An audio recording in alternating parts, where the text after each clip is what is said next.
Questions and answers. Welcome to our May 5th live car shopping strategies. My name is Deshone. I'm known as Deshone the Auto Advisor. And over the next 60 to 90 minutes, I'm going to be sharing what we call the cars from home philosophy, the way you can shop, get bids, make your car buying simple, empower yourself, and guarantee that you did not leave any money on the table. We're going to talk about a lot of things you may not be familiar with. We're going to talk about things you have not heard before.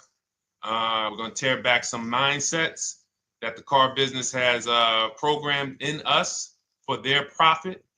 And we're going to tear down those mindsets because they're costing us thousands and they're making the greediest dealers in this country thousands of dollars. And we're going to get rid of that. So this show is sponsored by my new digital book. It's called Cars from Home, 7 Steps to Saving Time, Money, and Avoiding Dealerships. So I wrote that book to give you everything I know, everything I learned at Mercedes-Benz, at General Motors, running my own brokerage, and the hundreds of people, thousands now, that we've helped since 2021 to empower themselves in their car purchases. So part of my welcome offer to you is it's normally $97. You can get it for $24. That's my welcome offer for 30 minutes, anytime during the broadcast. As we go, you can get yours in my TikTok bio, in my Instagram bio, the YouTube comments, and the Facebook comments. It's a 75% off discount as part of my welcome offer for those of you who take action. And you'll have everything we teach here for the rest of your life. And you'll be able to move the same way you're going to hear me move and the way a lot of people I'm going to show you guys are moving. So no questions off limits. Feel free to start typing your questions. We are live on Instagram, TikTok. Hang on. I got Instagram up here. My man Dolan is moderating, so we're going to try to pull in every single one of your questions. Again, this is our May 5th live. We are live. It is Monday, so let's get to the questions. Okay, we got some coming in already on TikTok, Dolan. I see it is what it is. I'm just going to pull that one. I need to do one on shady mechanic shops. You should.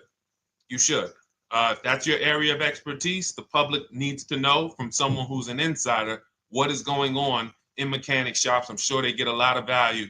If you guys want, it is what it is to launch a channel teaching people how to avoid shady mechanic sites, type ones in the chat so he can know that he should go ahead and do that. Or she. I can't see if you're a man or woman. But let's get some questions going. Yosoy Tommy, I see you on TikTok. Interested in leasing, but I know I will go over the mileage. I drive a lot. Well, here's what you do. Give you an example. I'm leasing right now. I've never needed more than a 15,000 mile per year lease. So all of my leases have been 12,000 miles. I've never needed more than a 15,000 mile per year lease. Now, sometimes, that was because my family worked a little further from where we lived. We got a 15,000 mile per year lease, but most of the time I'm getting 12 because that's what I need. That's what I use. Now I'm paying $499 a month for this $55,000 Infinity truck. I got a 1% lease on it. I got my bids, the way we teach at Cars from Home.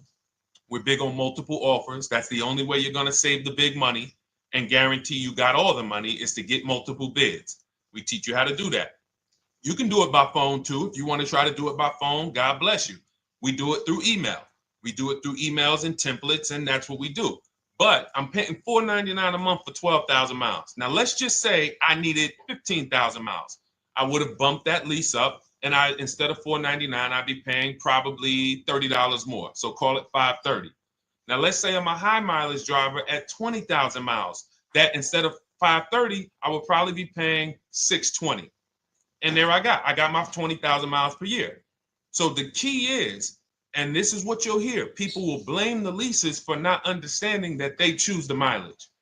The mileage is not selected for you unless you go into a dealer and say, hey, work me up a lease. And then they're going to choose the mileage, probably give you 10,000 miles per year, and then try to close you on that.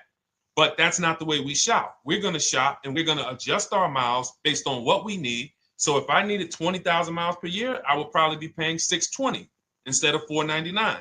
If I needed 25,000 miles per year, I would probably be paying $680. So I'm just paying, we get what we need and we enjoy our leases. because when we buy these cars and we drive ridiculous miles, we depreciate our cars, we destroy the value, and then we still have a loan on it in a lot of cases for a vehicle that we have destroyed the value in because we put 60,000 miles on it in 3 years. So our loan is moving very slow, but our vehicle's value is dropping through the ground very fast, which is typically how we end up with $15,000, $20,000, $25,000 in negative equity. I used to see it all the time in dealerships, especially when I was in when Uber took off. When Uber took off, year later, 2 years later, 3 years later, we had tons of people coming in with Hondas, coming in with various cars that had 200,000 miles on them, but they still had 3 and 4 year loans left. And, that's just a recipe for disaster. That's a recipe for disaster. So you should not be leasing, though, if you keep your cars 8 years. Some of you familiar with the 8-year rule, you understand. Everyone should not be leasing. I want to make that clear. Some people say, Deshone, you believe everyone should be leasing? No, I don't. If you are not keeping your cars 8 years, then you should be shopping for below market leases. Don't forget those 2 words, below market leases. Because if you're paying what everyone else is paying for their leases, it's not going to make sense. Some of these strategies are not going to make sense. You need to be getting below market leases. And the way we do that is to comparison shop, get multiple offers from dealers, have them compete for our business, and then we get these leases that no one else can get. Great question. So what if I go over 20,000 miles? What do you recommend doing? You choose your mileage wisely. In my book, I have a section called Choosing Your Mileage Wisely. The whole key with leasing is to scope out the mileage you're going to use, and that's what you shop for. If you know you're going to do 25,000 miles that year, you would do 25,000 miles on your lease. But you don't shop this way. We always shop with 12. A problem with leasing is once again, you go into the dealership, you say, work me up a lease. They're going to work you up what they want. They're going to say, hey, put 5,000 down. Who's had that happen? You go and you look for a lease and they tell you how much money you need to put down. Type me if you've had that happen. And again, welcome to everybody. This is our May 5th live. It's Monday, May 5th. Whether you're watching this today or you're watching this later today, because we will be rerunning this for those who couldn't make the show. Tell your friend they can catch it on our channels. But this is our live show. We're live every single Monday through Thursday at 12 noon. So you'll see people who will go and get blessed transition. You've had this happen. This is what you go in. They work you up a lease. Here, you need 3,000 down. Yeah, you need 3,000 plus your taxes and fees. What do you want to do? So that's them customizing our leases. We never want to do this. We want to customize our lease and run it like this, a template. All your leases you get with, ready? 12,000 miles per year. First month's payment only due at signing. That's it. 12,000 miles per year. First month's payment only due at signing. That is how you shop all of your lease offers, because this allows you to now use the 1% rule, which I didn't create. A lot of lease savvy people know about the 1% rule, where your MSRP, I'm going to just show an example of an MSRP, the price on the window sticker. Every lease is going to be brand new, guys, or either close to it. The price on the window sticker is the price we go by, the MSRP, and we're going to divide our monthly payment into the MSRP. And once we get that, the number, that's going to tell us if we got a 1% lease, if we got a 1.5% lease, if we got a 1.8% lease. And what we did was I created the 1.5% rule to know we were overpaying for leases. You don't have value when you lease something over 1.5%. But let's keep it to the point. The point is you're shopping all your leases, first month's payment due at signing, 12,000 miles per year, and then you're using the 1% to 1.5% rule to gauge the value.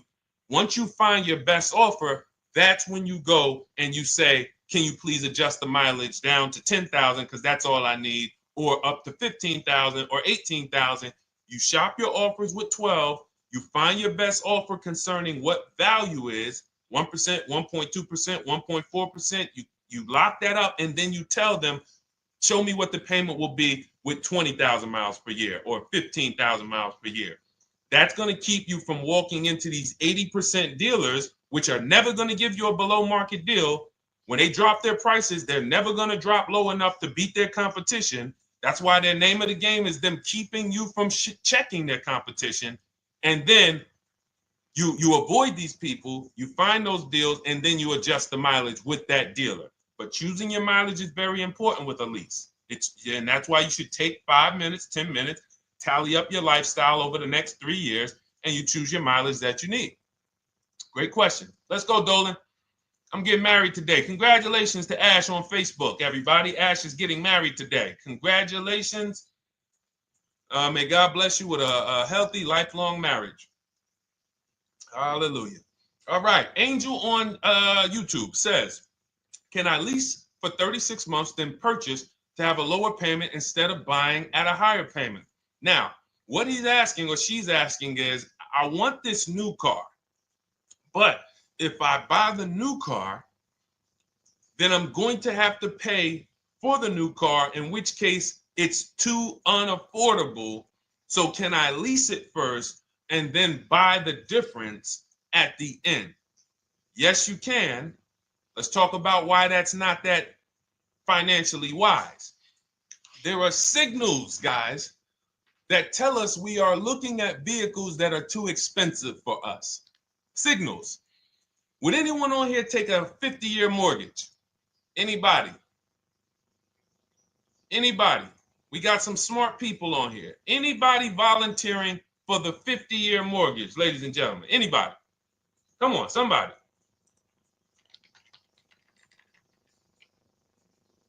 No, why not?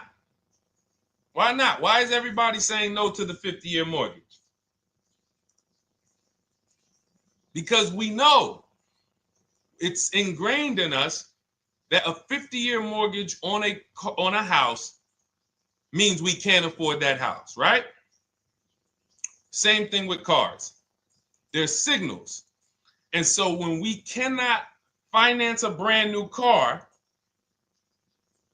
and it's affordable, what should we be doing?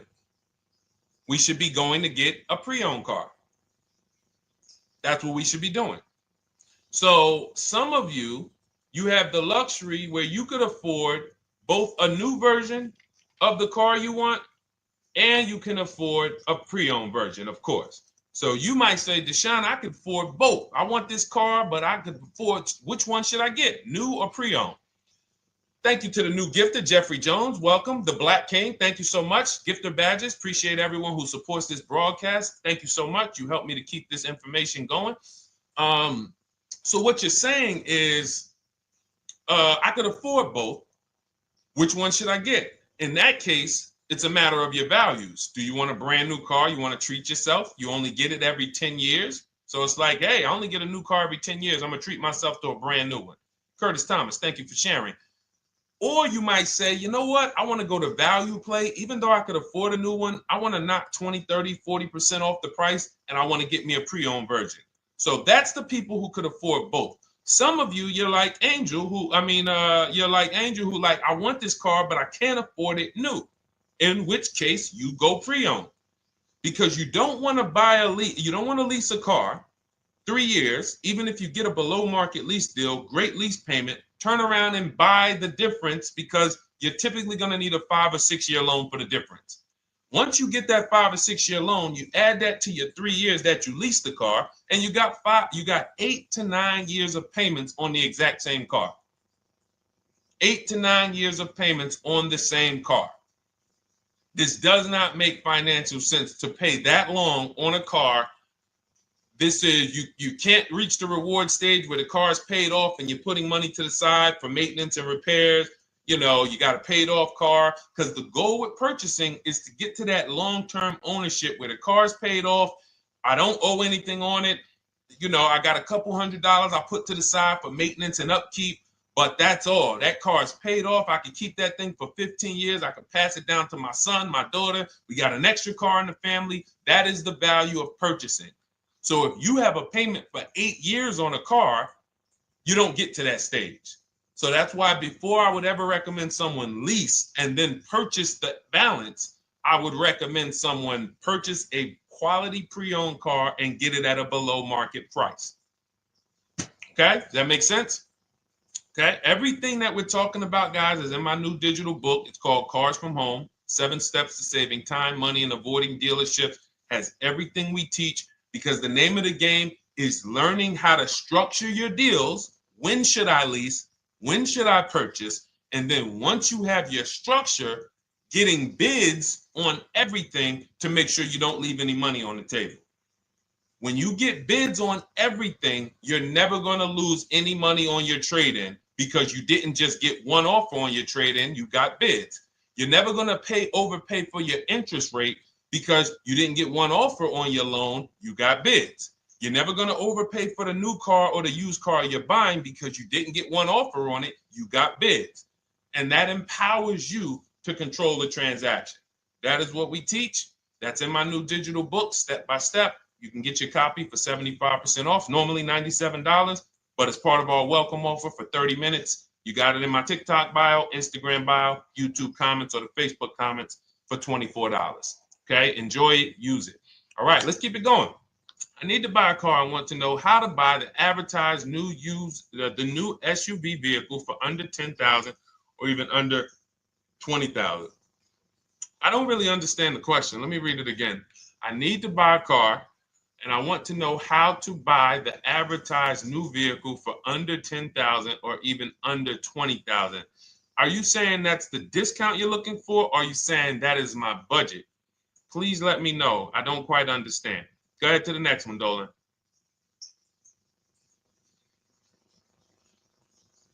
All right. If the Carfax report only has service maintenance, is it okay to purchase? Okay, so all right, this is a great question, guys. This is about used cars. Who's going to be shopping for a used car in the next year? Type the letter U. Type the letter U if you're going to be shopping for a used car in the next year. And for those who just joined, this is our Monday, May 5th, live car shopping strategies. So we are live every Monday through Thursday at 12. And for those of you who are watching the rebroadcast later in the day, you can, you'll get your questions answered. Somebody might ask a similar question, or you can join us Monday through Thursday at 12 live. Yes, so we got a lot of people who are going to be shopping for a used car. We got Buffy on Instagram, Fran Bar. Who else? A lot of people not buying? Okay. Instagram, the only people buying used cars? Okay, well, let's talk to you guys. Listen, so here's when you're looking at a used car, what you're focused on is first the service record. First the title history. What is the title history? That means, is it a salvage car? Is it a frame damage car? Is it a now, well, let's start first. Where do we find these cars? Let's start there. We're not going to lots. We're not stumbling onto people's lots. That's what they want. We do not want to go through our neighborhoods looking for used cars. Anybody who does not have a used car on a website, they're trying to take advantage of you, because that is unadvertised, that they don't want to be where the competition is. That is not the way we're going to move. And for years, it was like that. You drive past a dealership on the weekend, you see hey, oh, look, they got this nice yellow car, a nice big red car outside, and you just pull right in. That's 2005 stuff. Now, every used car, we need to be able to compare it to the whole market, which means we need to see it on a website, on a marketplace. So we're opening up, this is called my multiple marketplace strategy. We are opening up, and some of you are going to need a pen if you're going to really, or unless you're going to watch the rebroadcast, because I'm running stuff past you that, you're trying to buy a $30,000, $50,000, $100,000 car. We're not talking about how you're going to get a couple things from Amazon and, set up a little home studio for $2,000. We're talking about the second most expensive purchase most of you are going to make. So it's understand that you're going to need to focus in order to get the most out of what we're talking about. So we're going to go to the marketplaces. The marketplaces are Carvana. They sell their own inventory. CarMax, they sell their own used car inventory. Driveway, they sell their own used car inventory. We're going to go to now dealerships. AutoNation, they sell other people's, they sell their own. They buy and they relist it on their website. But then you have Car Gurus, you have Carfax, you have Kelly's Blue Book, no, not Kelly's Blue Book. You have Auto Trader, Car Gurus. So we're going to all these marketplaces, we open them right up in one tab. So now what we're doing is we're putting in our criteria, and what we want to do, we want to go 100 miles out. Even if you're not willing to drive 100 miles out, you want to see what the whole market looks like within 100 miles. So now, if you know what you can afford, then you can put in your price criteria. I have a tool that I created. It's called the Perfect Budget Calculator. Some people who have my book, you've used it, where you put in your down payment preferred, you put in your interest rate, you put in any equity from your old car, and it tells you, because what you tend to miss is the fees. That's what you tend to miss. So if you're not using this calculator that we created, you want to add another $2,000 or so, because you got to factor in the fees in that budget. Some of you go out and say, man, I think I could afford $30,000. Then when you find your car, they bump you up to $33,000 because you didn't factor in the taxes and fees. So this calculator does it for you in my book, and everything we use the Perfect Budget Calculator. But if you're not using it, just estimate another, a little higher. Now you put all of that into the marketplaces. Now you're looking for what the inventory is. Now, here's the reason why you must open up all these marketplaces. First reason, they have different cars on them. Carvana and CarMax has different cars than Car Gurus, Cars.com, Auto Trader. There's different cars on them. Another reason we need to open it up is because sometimes you'll see one car here on Car Gurus for $31,000, and then you'll see that on Auto Trader, they marked it down $2,000, it's $29,000. And you're like, wait, why the heck is it lower? This is the same car. Well, it could be because this marketplace got the notification first to lower the price, and maybe this one takes a little longer to see that, oh, maybe that takes 24 hours before their updates take effect. So that's why you want to open up all these marketplaces. Now you're narrowing this down first based on your color choices, what options you want, your models, and now we're starting to narrow this thing down. So we're narrowing it down. Now we start to look at the history of these cars.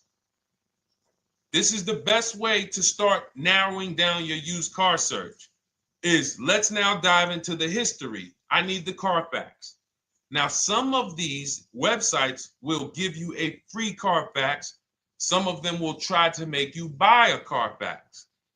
Now, I'm going to give you one of the secret strategies that we've been using for years in my book, and I'll tell you it right now. It is how we get free Carfaxes, because when we get to most vehicles, you guys, for those of you who are just meeting me, I worked in Mercedes-Benz for 5 years and General Motors for 5 years, and I ran my own brokerage. I started it in 2016, and I ran that while I worked at the car dealership. So I have a lot of experience and have seen a lot, and that's why I'm able to teach these things. I also love numbers. But one of the things that I know is almost every dealership has a contract with Carfax. So every dealership, we pay Carfax already. So what we're able to do is when we list our inventory on our websites, we're able to list the Carfax with it. We're able to provide that free of charge. But when we pay Auto Trader or Cars.com or Car Gurus, we are not able to actually push our Carfax to that marketplace. But if you come to our website and you find the vehicle on our website, most times you will find the Carfax for free. That is what we have been doing for years. So that now we have the Carfax, because the Carfax is the only way we can see those service records right now, because we've already narrowed it down based on, first thing we're doing is we're looking at title history, frame damage, salvage title, rebuilt title, total loss. That's the type of vehicle. The next thing we're doing to narrow it down, which is where many of you get in trouble, is you're looking at the service records. Skipping service records, buying used cars without seeing service records is disaster. The biggest indicator on if a vehicle was taken care of is what is on those service records. And if you can't see those service records, then I would not buy the car. Somebody say, oh, I'm changing the oil myself. If you don't have proof that you have changed the oil yourself, I cannot see it. I cannot see that you have maintenance this car, and that's a turnoff for me. Because now when you drive that car a year later, 2 years later, things start happening. You have no one to blame but yourself. Now the regret kicks in. Man, I knew I shouldn't have got this. But chances are, if you find a quality vehicle and you see service records on that previous owner's report, that's going to lead to a quality experience. Okay, so that's pretty much how the initial part of our multiple marketplace strategy. As you can see, we have this to a science. Nothing that we're doing is by chance. Nothing we're doing is on a whim. That is it. But let's go to some more questions. And I think the biggest thing I want everyone to understand so far is that we don't wing anything in this process. There's nothing, everything that I'm teaching you is going to be out of our systems. Now, some of you have different learning styles. So let's address this. Again, welcome to our May 5th, Monday, May 5th live. We're live Monday through Thursdays at 12 noon. And we rebroadcast this for those who couldn't make it. You can share this with your family. Tell them, hey, visit Deshone the Auto Advisor's channel. He did a great show earlier. He answered some questions that everyone had. You can watch the broadcast all through the rest of the day. Now, but we're live every week, but we're live right now. So now the biggest, some of your learning style is different. What we teach is we have the ultimate do-it-yourself guide. This book is rated 5 stars. Thank you to everyone who's rated it on Goodreads. Just pull it up right here. For those of you who are actually on Instagram or YouTube, TikTok, you won't be able to see this right now. But the book is rated 5 stars. We appreciate you. And this is the ultimate do-it-yourself guide, whether you're new cars, used cars, leases, bad credit, how to make banks bid for your financing, high mileage driving. It's all in there, step by step. And it's a digital book, so you don't have to wait for it. As soon as you get and hopefully you get there before the 30 minutes, so you get your copy for the $24 instead of the $97. That's our welcome offer. But that's your do-it-yourself guide. Some of you, you're a do-it-with-you person, and that's Shop with Deshone. You like videos instead of reading. You want coaching. You want support. You want a community. We have 1,600 people in our Facebook group. That's our Shop with Deshone. We've had 2,200, almost 2,300 people come before you. When you see me share people like Zafrina and like Melissa and Sheree, Ken, all of these people who are, they're showing their car deals that they got. Look, took me about 30 days. He went through, past Friday, locked down 2 vehicles, 2 Yukon 2025. Said he dropped sold the BMW. They dropped the price down to 70 grand. So they took off like 5,200 for him. These are all people who are in the Shop with Deshone. Their learning style is they prefer videos. They prefer, coaching with me. But again, it's the same information. So I want to be clear. It's just your learning style. So if you are like Deshone, give me the blueprint and I will run this thing. That you're going to be like the people who send, like Marie. Marie just wanted to let you know she got our book. Using the book, I saved over $13,000 off MSRP. Now, here's where the feelings get hurt. And this is not my intention. But some of you have these same vehicles that you're going to see me sharing that our people get. And when you see what they paid for them and what they're getting off of them, you're going to see, wow, I did not get that. I did not get that type of discount. So all of you who have this 2025 GLC coupe fully loaded, she said they took $13,000 off MSRP. She got her bids from home, got my payment to be hundreds lower per month, maintenance included, no money down. We are masters at no money down deals. You should not be putting money into these cars unless you intend to keep them for 10 years and you got a great price already. You got a huge discount already. You should not be putting money into these cars. I have never done more than $1,500 out of my pocket for any lease. And when my car that I bought, I put money down on that because I bought it to keep it. But everything else, we are shopping with no money down. So you're going to see that a lot. So again, depending on your learning style, you can head to my bios and to the comment sections, open the Cars from Home Toolkit, Shop with Deshone might be right for you. I don't care how you get the information as long as you are saving the money. I don't care. If you could do it with a $24 book, do it with the book. I would rather you say, man, this guy Deshone helped me. I bought his book. I got it on the sale because he did the welcome offer for $24. And man, I done got 4, 5, 6 cars using this thing. And all I paid was $24. Congratulations. I will celebrate that. I wish that for everyone. But that's not everyone's learning style. So, okay, Dolan, let's keep it going. I'm sure we got a lot more questions coming in. Molly from Facebook, great to see you. Needed to be here. I'm glad. I just ordered a new vehicle last week, expected to arrive in 3 months. I need a breakdown of how to get out if the options they want, get out of the options they want to the MSRP. Well, first of all, what you want to do is you want to get bids now. You do not want to wait. For those of you, she's ordered a car. She's scheduled to be here in 3 months, and she has not locked in her pricing.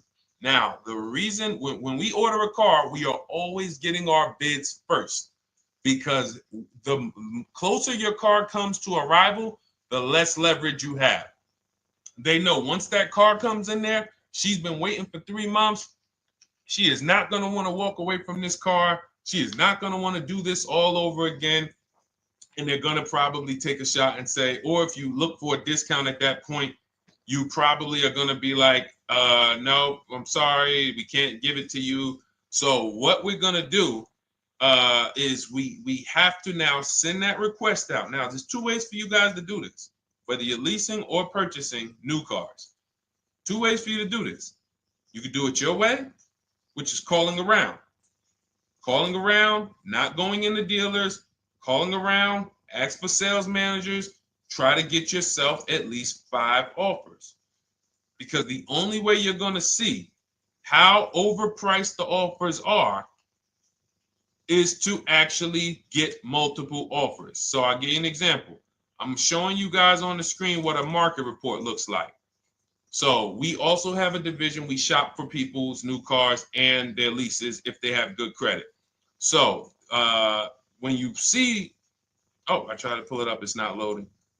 So what you're going to see, and some of you who've used our stuff, you can testify to this. There is a huge spread between the best price and the worst price. Huge spread.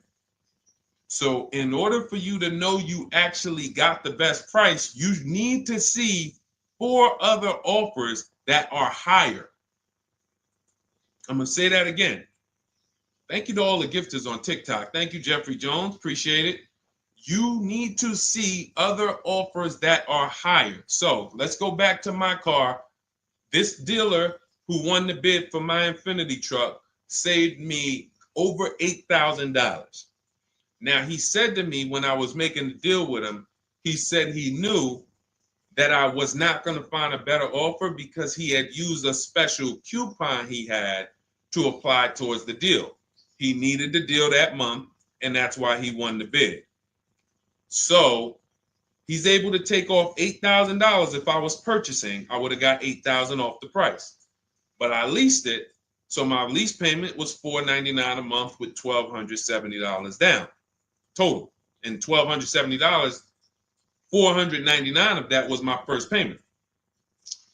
So every other offer that I got, $560, $605, $640, $700, $750.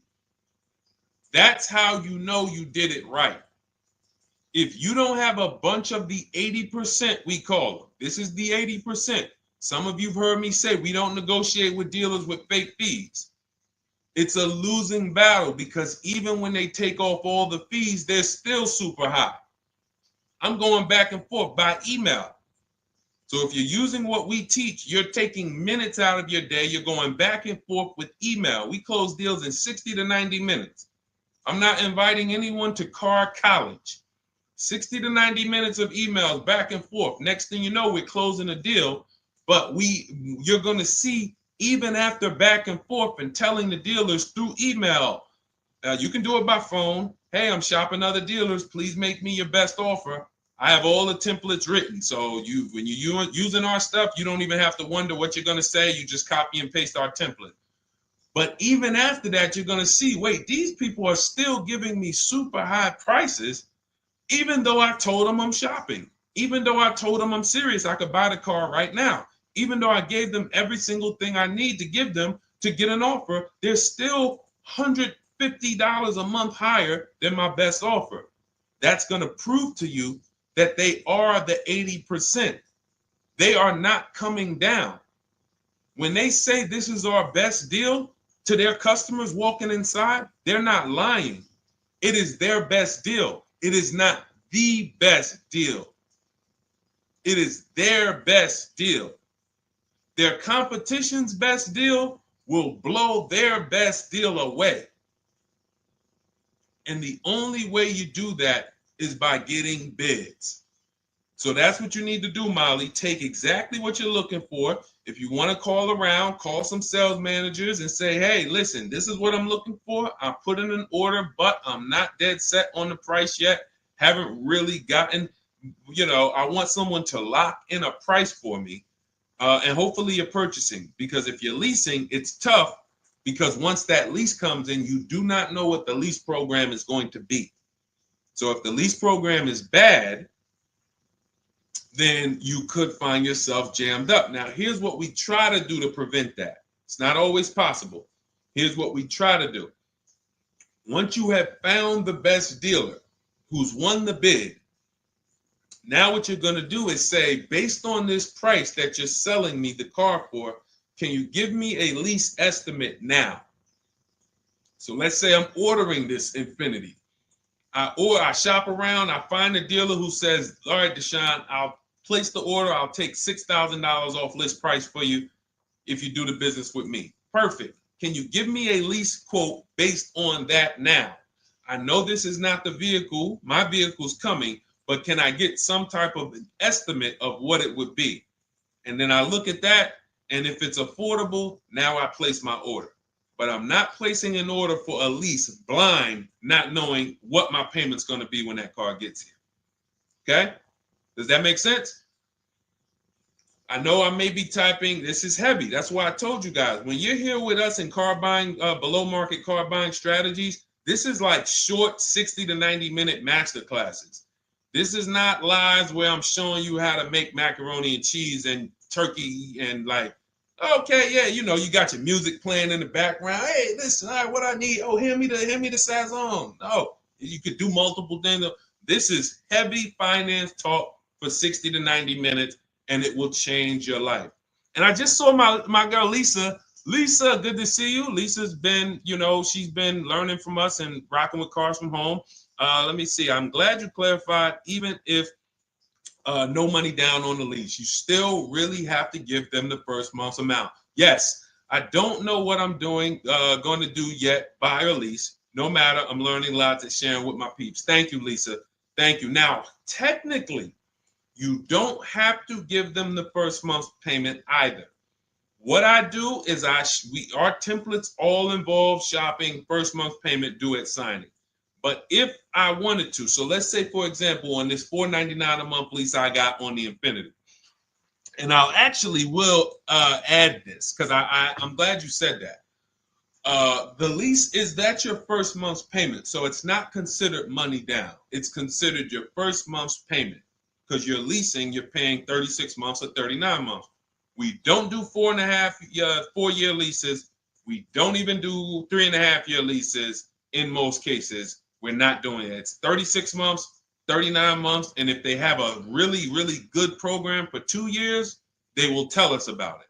But we shop for 36 months. But you can tell that if I wanted to tell them, you know what, I want to do a straight sign and drive I don't even want to give you the $499 for the first payment, which means you're asking them to pay the first payment, then it would have just been $500 going back into the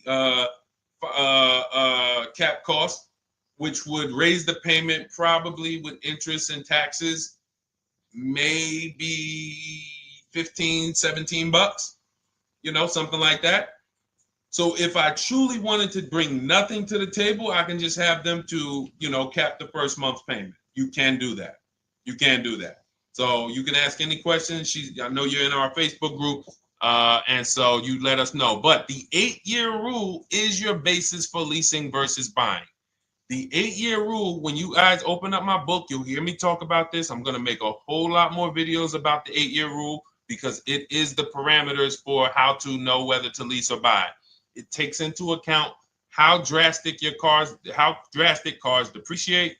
They lose value like crazy. All the losses are in the first 5 to 7 years, and you don't win until you've kept the car at least 8 years, compared to someone who's getting a below market lease. So let's take an example. You look at somebody like, look, Brian. Brian got my book. Just finalized my first ever lease using your system.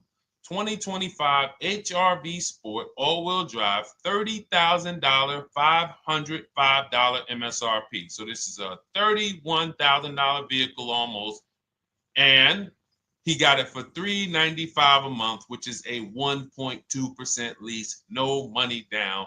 Now, his initial quote from this dealer was $434. This is the winning dealer. But in my book and in our systems, we have a counter offer calculator where we put all the offers we get into the calculator, and then it calculates the best offer and it tells us what to counter. So his initial quote was $434. He countered with the calculator and ended up closing his deal at $395. So these are the people that, for all of you who you're like, wow, are there any cars out there with a $300 payment anymore? Well, if you're buying a car, you are buying it at a $300 payment. You could only spend, who knows, every $5,000 on a vehicle is about how much per month. Every $5,000, when you're looking at a car, every $5,000 on a 5-year loan, which is what you should be defaulting to, is about how much per month. Thank you, Nikki. Nikki got a #1 gifter badge. And I don't really know what all of that stuff means, but I definitely appreciate it. The Black King, thank you so much. I just know it means you guys support the show. So I appreciate it. So who knows? Every Nucci Graham is and I wanna Nucci Graham will address you next, because as soon as you get your book, on the thank you page it says, "Thank you for your purchase. Click below to open your book." So we'll address that shortly.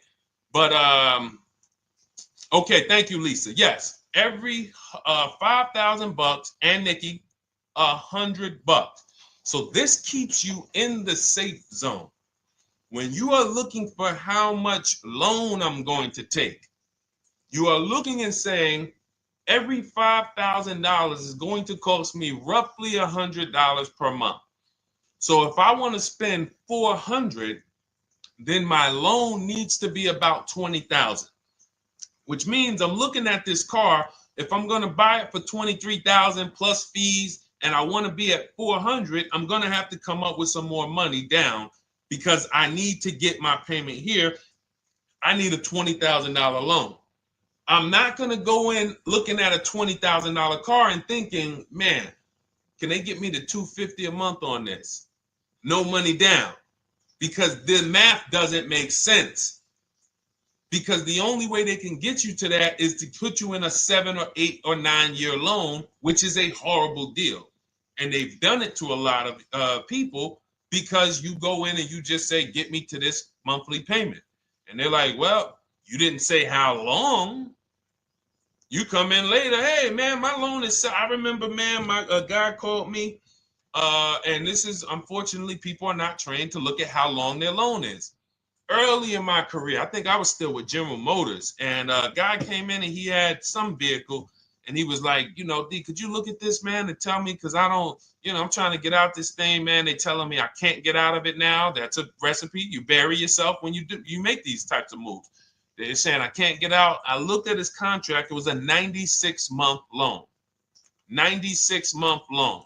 So he's in a 96-month loan at a high payment. He's going nowhere. And what it came from is him going in and saying, hey, get me to this payment. My payment's affordable, but how long is the payment? That determines what you're paying for the car. So when we say, yo, are there $300 payments out there? I'm showing you. Leasing, there's cars you can drive 30,000 miles, $30,000 cars, beautiful vehicles, payments in the threes when you're shopping and getting bids, and you're finding vehicles with great lease deals. At the same time, on a pre-owned car, that's only going to get you under 20 grand, between 15 and 20 grand. So it's about getting the most for your money. And getting the most for your money, you must take into account the 8-year rule. If I'm not keeping a car 8 years, I should be shopping for a below market lease. I'm not tying up any of my money in this car because I'm not keeping it long enough to have all of that money benefit me. Does that make sense? Type ones if that makes sense. Type dollar signs if that makes sense, because this is about money. If I'm not keeping the car 8 years, then all the money I'm going to tie up in the car to pay for it, to pay off the loan, to do the maintenance, to change the tires, to change the brakes, to change the oil, to change the brake fluid, the transmission, all of the money I'm putting in that car, just normal maintenance. I didn't say anything broke. Normal maintenance over 7 years. I'm not going to keep the car long enough to have that make sense. Whereas had I leased, I'm just below market leases. I'm just literally paying cents on the dollar, changing my oil.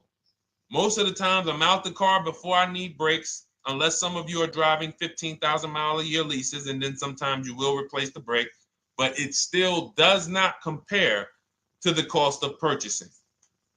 And throughout the show, I'm gonna show a lot more lease deals and a lot more discounts. But the reason why I show you guys the lease deals is because the money doesn't lie. Unless you're just hell bent on paying more, the money does not lie. You can't compare when I was, I'm driving $40,000 cars, my payments have a 3 in front of them, and my friends are driving $20,000 cars and their payments have a 3 in front of them. And those cars are used, need maintenance, warranties done ran out after 4 years. I'm over here driving brand new cars, problem free, and they're paying the same amount or more than me, and they're driving inferior products. And then once they really get tired of the car, they go ahead and they trade it in and they start the process all over again. So it's bad financial advice that the car business never trained on, and they just love for people to be ignorant. But we're not going to be ignorant here. All right, Dolan, let's keep it going. By the way, all of you who just joined, this is our Monday, May 5th live. We are live every Monday through Thursday at noon. So for those of you who may be watching the rebroadcast, we rebroadcast the show all through the day. So for those who missed the show, you can either, or some of you want to tell your friends, oh, hey, you're shopping for a car, go watch this show. And we'll rebroadcast this show all through the day. And we rebroadcast all the episodes through the weekend. So for those of you who didn't have time, you're like, man, I want to catch up on all the shows, all the questions that were asked. We'll rebroadcast those through the weekend. But we are live every Monday through Thursday between 12 and usually 1:30. You can have your friends and family tap in. You can bring your questions, and we try to get to as many as we can. All right, Dolan, let's keep it moving. Let's get to some more. What are the companies for loans? Well, there's a lot of them. First thing you want to do is, so we teach something called the bank bidding war. This is a question, because here's my question to you guys. Where do you get your car loans from? Here's my question to you. And I'm going to tell you how we should change the answer, because I know what some of your answers are going to be. Where do you get your car loan from? Some of you are going to say my bank. Some of you are going to say the credit union. Some of you are going to say the dealership. But all of those are not the answers we want to go with anymore. Here's the answer. You got it, Nikki. I love Nikki. Whoever gives me the best rate. That is going to be the answer moving forward. If you're using what we're teaching, that's your answer. Whoever gives me the best rate. What, in other words, whoever wins the bid. So what we're doing is we are not just going to our credit union and having them run our credit, give us a rate, and now we going out and we're shopping with a check in hand and we're shopping with our back against the wall because the bank says, well, hey, you know, your pre-approval expires May 17th, so you hurry up and find a car or you're going to have to come back and run your credit again.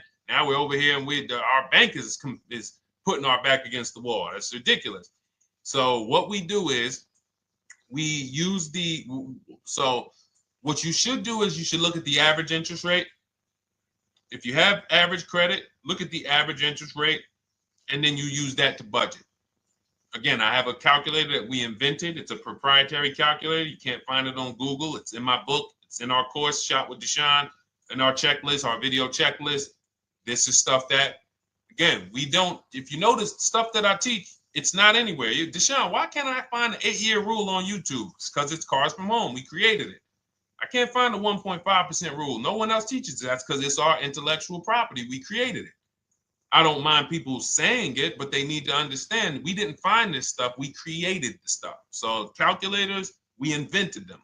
So this calculator you take this interest rate, but even if you want to use a standard payment estimator calculator, you can take just what I said. Remember, add a little bit more for the fees, because that's what you're not taking into account. The fees, the taxes, and that's where we get in trouble. My calculator, our perfect budget calculator, does that for you. So now you want to look at the average interest rate. Type in average rates for cars. Use that for your budget, just so you can know about how much car I can go and get. So between what I told you about the $5,000 being $100 a month, and that last part about, adding a little bit more and using the average interest rate, you should have a good gauge on a range of car to go and shop for. Now, once you now shop your market, whether you're shopping new or whether you're shopping pre-owned, once you find no one's touched your credit till now. No one has touched your credit with a hard pull, especially not. We do not, in order for this to work, like what Nikki is saying, where you're only giving your business to the bank or credit union that gives you the lowest APR. In order for this to work and for you to be able to shop freely, no pressure, you need to make sure you don't let anyone run your credit with a hard pull before you find your best deal on a car. Soft credit pulls, estimates of budgeting, the way I just said. Now, you go out, you find your car, whether it takes you a week or a month or 3 months. Bang, I found my car now. You lock the car up, put it under contract, you leave your deposit. You never, ever. How soon when you get a car does the dealership want you to take it? I like asking questions like this because we can prove how predictable most of the car business is. How soon after you purchase a car does the dealership want you to take it? Thank you, Janae. Immediately. Now, the reason for that is, there's various reasons. There's various reasons. Right then and there, Molly, yes. But what I want you guys to focus on is what you lose by taking it right then and there. You lose the ability to shop the interest rates. And shopping the interest rates is very important because you'll always wonder, could I have gotten a better rate? So what you do is you lock the car up, you let them know, hey, I'm going to go home, just give me my, let me get my paperwork so I know exactly how much I need to tell my bank. And here's the key, if you guys can beat what my bank or credit union gets says, then I'll give you the loan. See, some people think that I teach don't let the dealerships compete. I never teach that. What I teach is don't let the dealerships be your first offer ever. They are always your last offer, and they're competing against other offers that you got. So now you're going home, your car's waiting, you're going to see what your bank, your credit union can do, and then you go online. You can go right online. Auto loans online, auto financing online. Let all of these banks and credit unions access your credit now with the hard pull, because there is an article that Experian did, and you can find it on almost any credit bureau, wrote an article on rate shopping. They allow you to have multiple lenders compete for your business within a small period of time. They say the window is 14 to 45 days. So if the window is 14 to 45 days, how quick do y'all think I want you to do it? If the window says, because that's a big window, as long as you shop within that window, at the end, those multiple inquiries will have the same weight on your score as one inquiry, because it looks as if you were shopping and you were doing your due diligence. Thank you, Greg, Sheila, with these gifter badges. I don't know. It's like a nice. I appreciate it, Glendale. Thank you. So with these, when these banks are competing, what you're trying to do is say, everyone here on my end, we call this the bank bidding war. This is round two. Round two is you are bringing your car home. I'm sorry, you are at home. You're going online. You're calling your bank. You're calling your credit union. If you have one, you're going online. This will take you literally one day, not even. This maybe take you an hour. Because if they say that the window to shop is between 14 and 45 days, I want you to do it in 24 hours. We want all the competition in 24 hours. Because that guarantees we are way within the window. They're going to look and see, wow, this person bought a car. They had multiple lenders competing in a small period of time. They're not out here just letting people run their credit over, every week. Some new banks running their credit. So now you call the dealership afterwards. You say, hey, the best offer I got was from such and such credit union or such and such bank. If you guys can beat it, I'll give you the business. You allow the dealer to now shop you to their banks. In which case, they're going to call you and say, hey, good news, we got you a better rate. Or, hey, good news, we couldn't beat the rate, but we can match it. In which case, they save you the time, they save you the paperwork. Or they're going to say, hey, listen, that's a great rate you got. We can't beat that. None of my banks can beat it. And in which case, we guarantee all around we got the best rate, which is the goal we're looking for. As Nikki said, I'm only giving my business to who gave me the best rate. That is the bank bidding war. So when you get your digital book, Cars from Home, you'll get that in writing. We also have it in our Shop with Deshone video checklist. For those of you who are more do-it-with-me types, again, we're all about your learning style. And some of you just like, Deshone, I see you. Can you shop for us? What are these? I'm seeing a lot of you guys shop for people, new cars, new cars, leases only. And you have to have good credit. Your FICO scores need to be over 670, all of them. But if you don't, again, same result. We've been helping people get these results since 2021. And again, I am all about speed. These are short videos. The book is boom, action steps, action, action, action, action. I'm not trying to teach you everything about cars. I'm trying to walk you through a path, a 7-step path to get to the result you want all the time. Okay, I'm not taking you to car college. You're not going into the car business. You just need to know how to get the best deal. And that's what it's about, step by step. Okay, but for those of you who are just coming on, this whole show is sponsored by my new digital book. It's called Cars from Home, 7 Steps to Saving Time, Money, and Avoiding Dealerships. It's a digital book.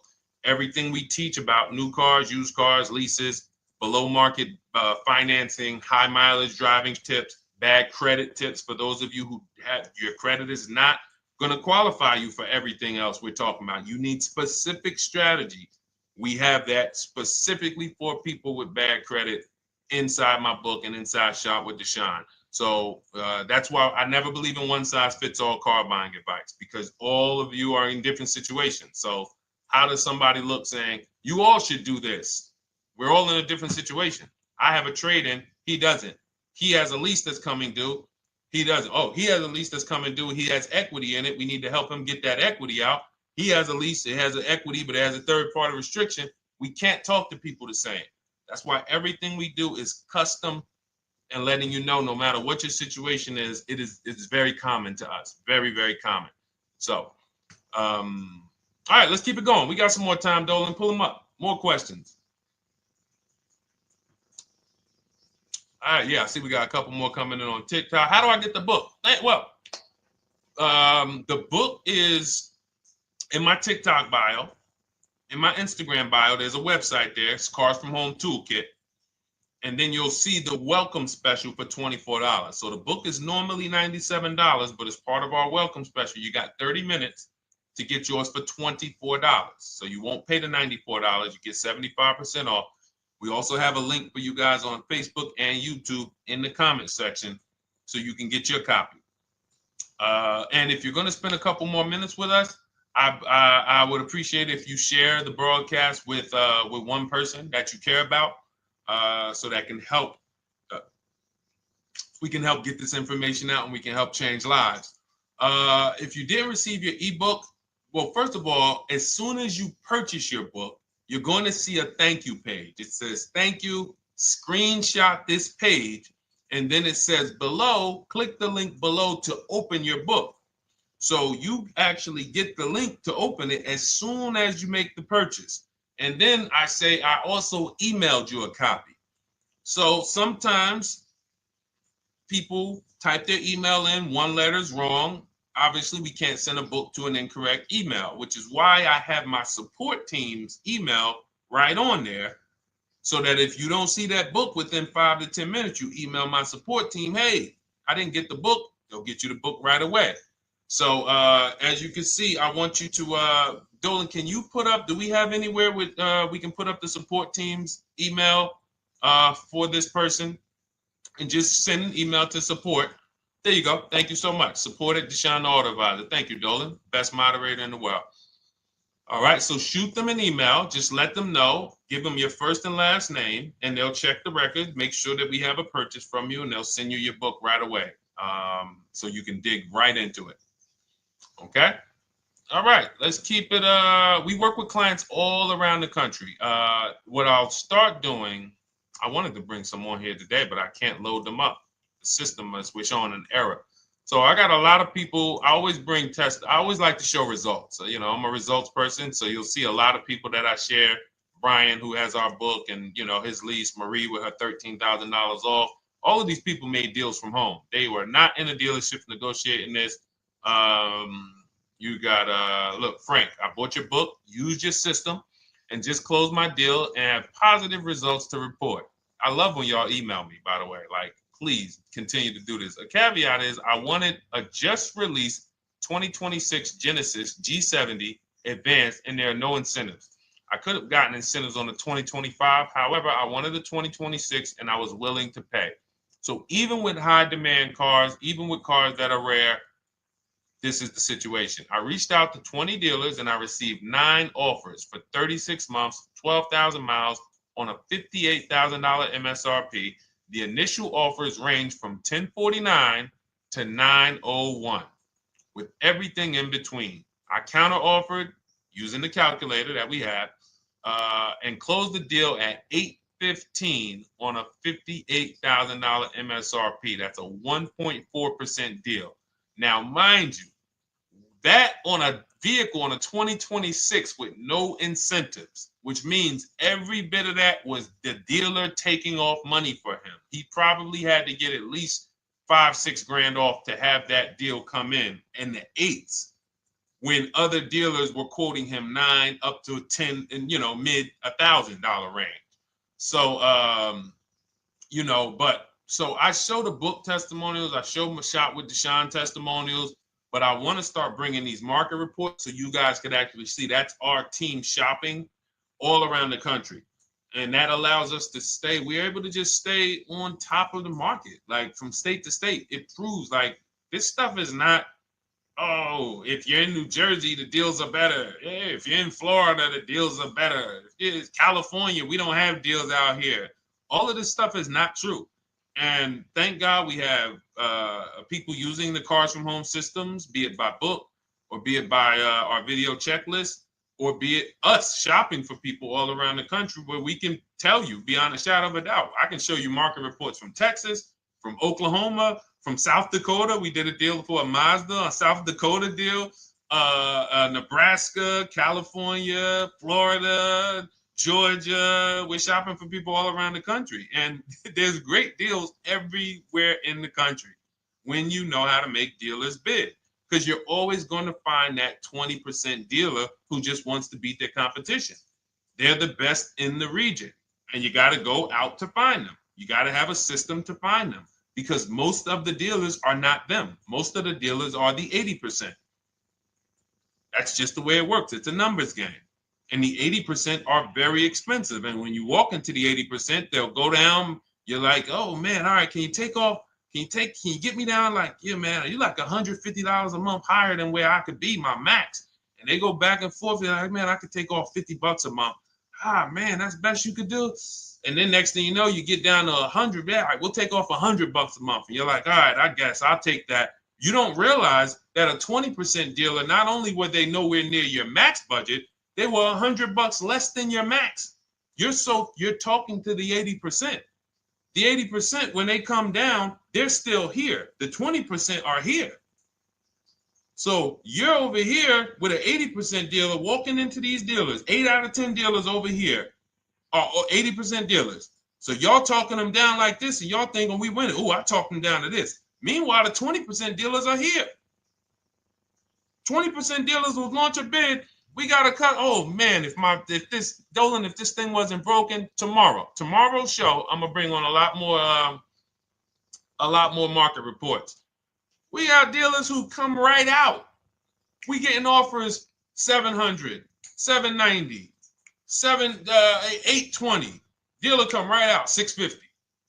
Boom, blow everybody away. Like, oh, let's go. We got a winner. Looks like we got a winner here. That's it. And then it becomes fun. As you can see, this is fun for us. When you change the way we shop, you shop and you start to you're going to be the prize. You're going to be the prize. So anyway, let's keep it moving. For those of you who have gotten your book, I look forward to you using it, empowering yourself, having these same results. For those who didn't know about the book, it is a digital book. You can get your copy for 75% off for 30 minutes in my TikTok bio, my Instagram bio, the YouTube comments, and the Facebook comment. And for those of you who've been on and you still don't quite trust us, you want to get started with maybe some free advice, go grab our cheat sheets. We have our free cheat sheets in my Cars from Home toolkit, totally free. Test us, look at the cheat sheets, look at the strategies, look at the emails I'm going to send, guiding. Like I don't play around. So if you want to just say, test out, let me hear some free advice, start with our cheat sheets. All right. Yes, I'd actually answered that when I read that comment, Dolan, on TikTok about do we work with clients in New Jersey and New York? Well, yes. When it comes to shopping done for you, if you open the Cars from Home toolkit and you're like, Deshone, I just want to relax at home. You guys go shop the market for me. If you have good credit, FICO scores over 670, and you have and you're shopping for a new car or a lease, you can book a call with us. We can see if we can help you. Book a 10-minute call. It's free. And we can see if we can help you. Is it best to lease a car if you're currently underwater? Ooh, if I was underwater right now, let's just say I have 15,000 negative equity. I made a bad deal during the pandemic. I'm upside down and I'm like, man, I got to get out of this car. But and first of all, I know I should be leasing because now we know the 8-year rule. The 8-year rule says if we're not buying our cars to keep them at least 8 years, we should be shopping for below market leases. We're going to pay a lot less money. Below market leases, not normal leases. Very important. So what I'm going to do is I'm going to actually right now look for an electric vehicle that I could lease because some electric vehicles right now, we're getting under 1%. We're getting 0.88% leases. We're getting 0.79% leases, because if you do your bidding, you're going to see. Now, again, if you want to call around for your multiple offers, you can do that. I'd rather you call around than to do what you've been doing. I'd rather you, with your new cars and your leases, call around before you walk. That's better than what you've been doing. But if you're like, Deshone, I don't want to talk. I don't want to wonder what I'm going to say. I just want to copy and paste. That's the Cars from Home way. Either way, you get your 5 offers, and you're going to see now, my best offer on this $40,000 electric car might be $320 a month.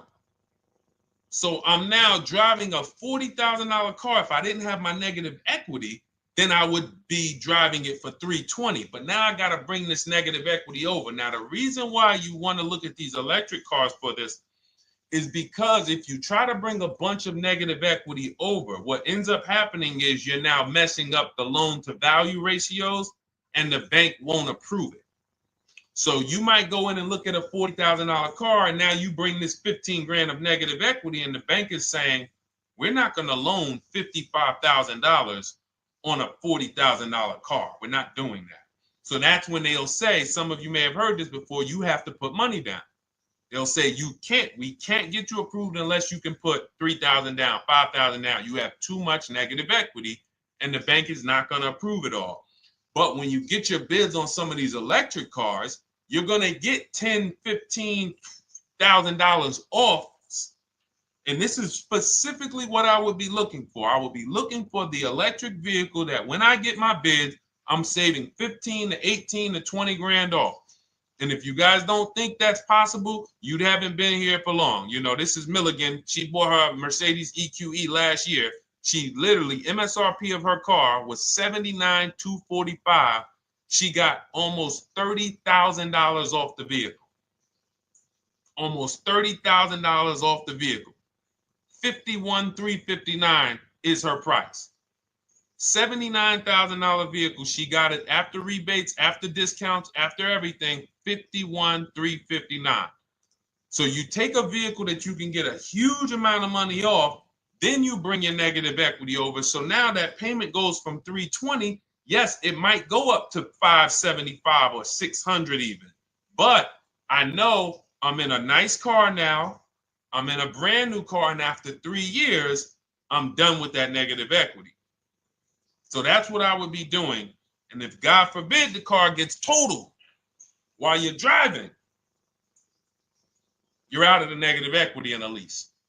So if I rolled that negative equity, 15 grand over to this car, now I'm driving it. Boom. All right, I got this electric car. I'm out of the negative equity. I got a good value. I'm in a $40,000 car. My payment is affordable. Now I'm driving. Oh, shoot, car gets totaled. I'm out. I can go get me another car now. I can go and get the same exact car, but I can get it for $320 now. So, you know, that actually is the reason why people commit insurance fraud and total their cars or get them stolen intentionally. But no, that's just something to keep in mind. Something to keep in mind. Because most of you, when you start leasing, you're going to see that was my reason for negative equity. That was my reason I kept having negative equity, is because I wasn't leasing. And that was the reason I was paying more money for cars than I should have, because I wasn't leasing. And again, the key is getting below market leases. You walk into a dealership and say, work me up a lease, you're not going to have these payments that, you know, we're talking about here. It has to be below market leases. That comes through multiple offers. Only way. All right, let's keep it going. A lot more questions. No gap then. Is that your first time leasing? Well, no, we'll get to that. I see it's a little conversation happening on TikTok over here. By the way, everyone, this is our Monday, May 5th live. We're live Monday through Thursday. Tell your friends, please. I would love for those of you who are going to keep joining us to see some friends tomorrow, family members tomorrow, co-workers. When you are at work, when you're talking to people, if they say they're car shopping, I would love for you to invite them to our live shows Monday through Thursday at 12.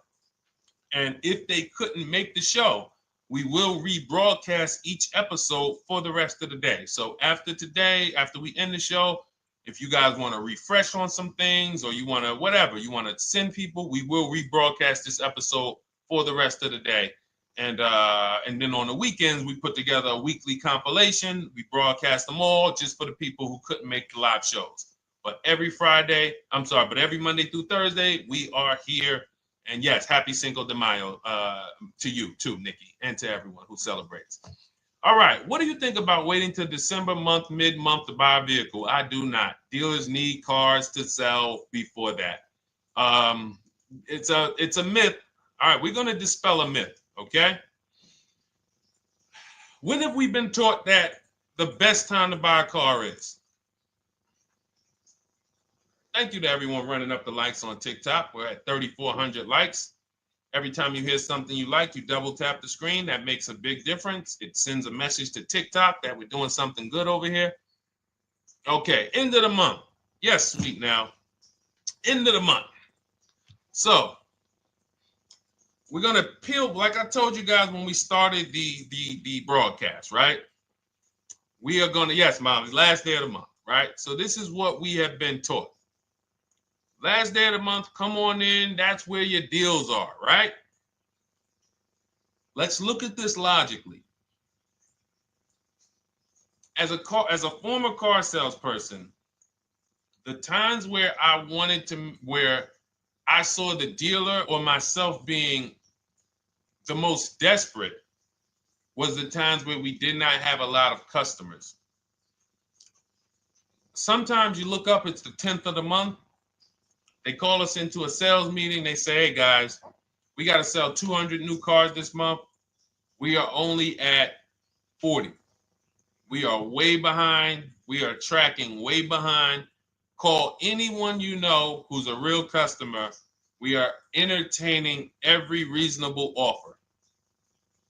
Now, you've been taught there's a group of people that we know are coming at the end of the month. There's a group of people that we know that last weekend they're going to rush.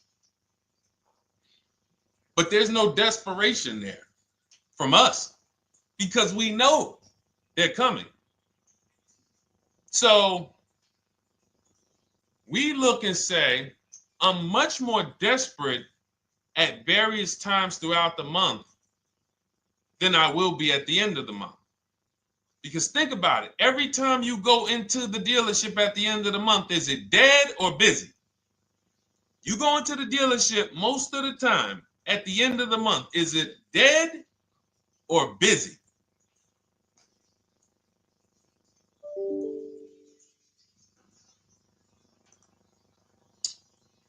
Thank you. It's a zoo. It's a zoo. Customers everywhere. That means all the car salesmen are not worried about making a deal.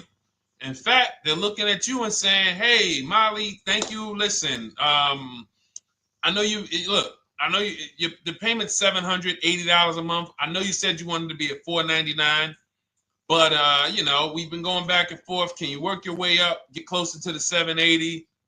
Because they know now we can take a shot. Because we have some other customers behind you, Molly. Did you see the people walking out? These people just walked out. They're mad. We don't have enough salesmen here. We got people waiting 40 minutes to speak with somebody. Do you think you're getting the best deal when that's the energy? Yes or no? Let's just be honest here. See, you might forget some of the lessons that we teach if you don't have our books and if you're not in our video checklist and coaching. You might forget some of the lessons, but hopefully you won't forget the stories. So you walk in the dealership at the end of the month, the place is a zoo. It's people everywhere. They're ringing bells. They got the big clown, donuts around. Hey, you want a donut?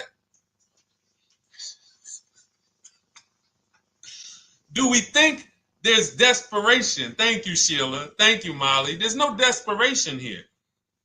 And they don't magically wait till the end of every month to hit their numbers.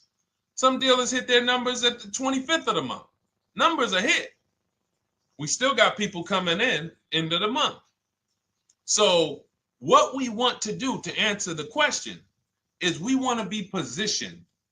What I like you to do, for those of you who are in an emergency situation, you need a car in a week, in 2 weeks, that's fine. Everything we teach can guide you. We've had people who got their cars in 3 days. Like that's not something that is let's see. This is my second go around, much easier, more relaxing experience. Calculator definitely helps. Turned in my CRV, got a 2022 Marcus, some dealers wouldn't do. Somebody, I wanted to read you somebody who got their car in like 3 days, 5 days. That's normal. Again, like I said, we're not taking you to car college here. Like you know, our step-by-step programs can get you to your cars in less than a week, 90 minutes. But you don't want all your car shopping to be emergencies, because here's where you want to be. You want to be able to say no for up to 3 months. Reason is, there's a group of people that walk into the dealerships. They're there right now. They're desperate. They're giving off desperate energy. They can't say no. They back themselves into a corner for whatever reason. If their leases are up, maybe they don't know you can get an extension. If your lease is up this month, you can call. You can get yourself an extension for 1 month. Some leases will be extended up to 3 months, up to 6 months. Those of you who have cars and you're like, Deshone, I'm shopping for a new car, but I don't need it. I just, my car still got some life to it, but, I want to look for something new. This is a position of power to be in. This is where you want to be. You want to be able to say to yourself, all right, let me look at the offers this month in May. All right, I'm going to follow up next month because the offers change. The used car market changes. The lease prices change. The dealer desperation, it changes. I'm not letting tariffs push me into doing something and making a bad deal. I'm not doing it. I'm not worried about tariffs coming, because there's going to be deals no matter what. If the prices of the new cars go up, what happens to the prices of our used cars that we're going to be selling? See, that's how we really won during COVID. Some people who've been with me since 2021, that's how we were winning. My man John Shaw, he was one of the first people. David Isaacs came in, got his BMW. Yes, the lease prices were slightly higher back then. We were still getting under 1.5. We were still getting 1.4. John got a 1.2 on a Jeep Wrangler, but we were selling our old cars for 8, 10, 12 grand more than they would be worth today. So even if the new car market goes up, we know how to maximize the prices of the cars we're getting rid of, and we're going to offset it. So we want to position ourselves to be able to say no. That is the strength. That's the leverage where we can say, you know what? All right, I'm going to follow up next month. Now we're telling the dealers right up front, hey, call me. I'm good between now and June 18th. I'm good between now and July 20th. So now what those dealers say is, okay, this is a serious customer. By the way, we have all this in templates. In my book, you fill out the template, you fill in, here's the day you can buy a car. This is your deadline. When we blast it out, these are things you can call dealers and you can tell them, hey, I'm good between now and anytime before the summer. Call me if you get a black one with the red seats and this package in it. If you want to call around, you want to do it that way, you could do that. But what you're letting them know is, call me when you want to make a deal. I can make a deal today. Let me see the numbers today. Great. All right. If sometimes you'll see that a car is a little bit out of the range we want it to be in, you might say, man, I'm looking for it to be around, 505. This thing's coming in about 550. Okay, maybe I'll check next month, see if the program gets better. You might say, all right, dealers are saying to some of you shopping for cars that maybe every dealer is not going to have it. When you reach out to the dealers, only 5, 6 dealers have it. But they say, hey, I got something coming in May. I got something coming end of May, June. Is that good for you? See, they're desperate customers. They can't say yes to that because they back themselves into a corner. But you guys now operating with a 90-day shopping cycle. If a deal comes today, I'm jumping on it. But if you got something coming next month, I'm jumping on that. Call me when you're desperate. Call me when y'all have that meeting. Hey guys, we're way behind. Listen, we need a deal. I'll take any deal right now. Hey, is that person that Sheila McCauley, you know, that last month, her number, we couldn't make that deal last month. Did she get a call yet? Hey Sheila, did you get a call yet? No, I'm still waiting. Okay, great. We can get to your number now. Perfect. Thank you. Positioned. So we want you to be positioned when you use what we teach, whether it's the Cars from Home digital book, whether it's the Shop with Deshone. For those of you who are like, Deshone, let's do this together. I want the checklist videos. I want coaching. I want to be able to pop into the Facebook group, ask around. We can't give you that for $24. No author can give you the support. I got tons of books. There to Be a Man, In His Steps, Tony Robbins' book. None of these authors can give me support for the price I paid for their book. That just can't happen. But some of you are like, you know what? This is a big investment. I want to make sure I have a access to, you know, systems for life. That's the Shop with Deshone done for you video checklist. And then you got coaching direct with me in our Zoom calls every first and third Wednesday. Twice a month we do. And then we got our private Facebook group with 1,600 people. And then some of them are sharp as me. I'm telling you, let's look at, you know, y'all know I brag about Rosalie. If you like Rosalie, if girl got 4 cars in within a year, you know. Her first car was the Infinity. She got her Infinity truck. And I was sharing her a lot last year when she got her Infinity QX60, but she recently shared that she got 3 vehicles. And hold on, where is she at? I just had her up. So this is the people that's in the group. Like, look, 3 vehicles. Big shout out to Deshone the Auto Advisor for making these incredible deals happen. 3 new leases for my sons with only first month's payment down. She got a Nissan Rogue, almost $37,000 vehicle, $399 a month, no money down. Mazda CX-30 Sport, $28,000 vehicle, $28,300, $339 a month. That's a 1.2% lease. And she got a Mazda CX-50 Premium Plus, $40,400 vehicle, $420 a month. 2 1% leases and a 1.2% lease. And the cherry on top, she says, I sold 2 leases. Some of you don't even know you could sell a lease. She said, I sold 2 leases. She had equity. Now, not every lease has equity. But if 8 out of 10 leases don't have equity, then 2 out of 10 do. So if you've just been dropping your leases off at the dealership, hey, here's my old lease. Let me get the new one. Hey, here's my old lease. And you have not assessed the equity. Could there be equity in it? Imagine how much money you've left on the table. Imagine how much, wow, I didn't even know you could sell leases. She sold 2 leases, 2 2021 Elantras, walked away with $6,737 in equity. Deshone, I could not have done this without you. Your program is a game changer. So this is what we want. We want empowered car shoppers. We want people who are not intimidated. I don't care what this market does, whether I need a new car, used car, whether I got bad credit, whether I'm a high mileage driver, it does not matter. We have strategies to make sure you are going to win in this market or any market. Does not matter. Okay? So, for those of you who don't know, the whole show was sponsored by my new digital book. It's called Cars from Home, 7 Steps to Saving Time, Money, and Avoiding Dealerships. It's 5-star rated. Thank you to everyone who's rated it, reviewed it.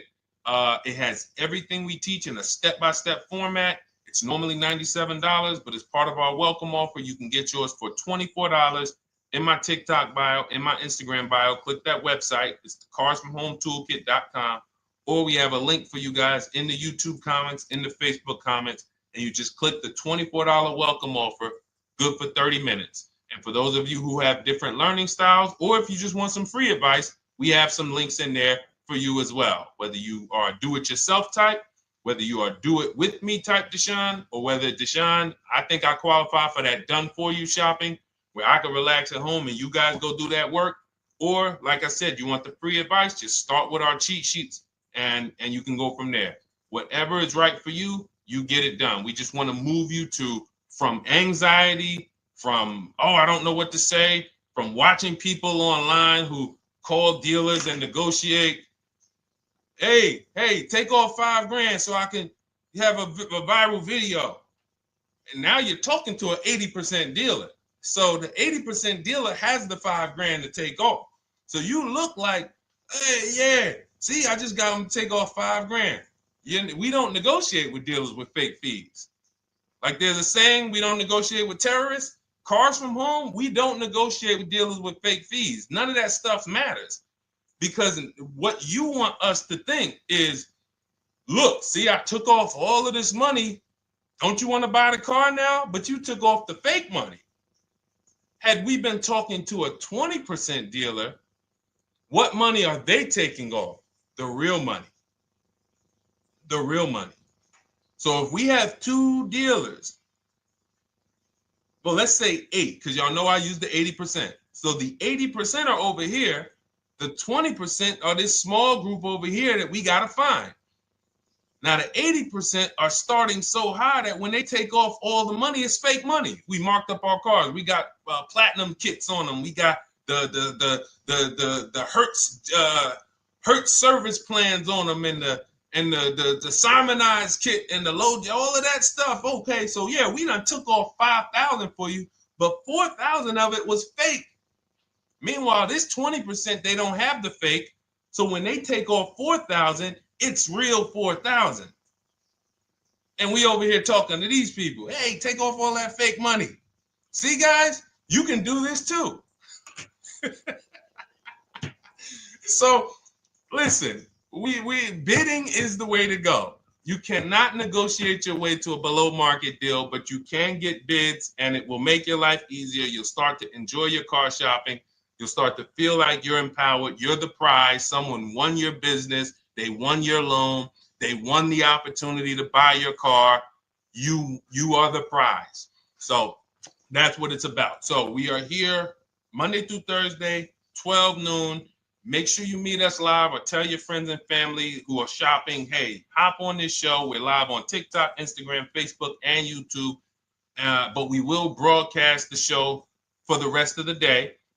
So those who want to catch up on some things that you may have missed, or if you just jumped on and you're like, whoa, man, I missed a lot.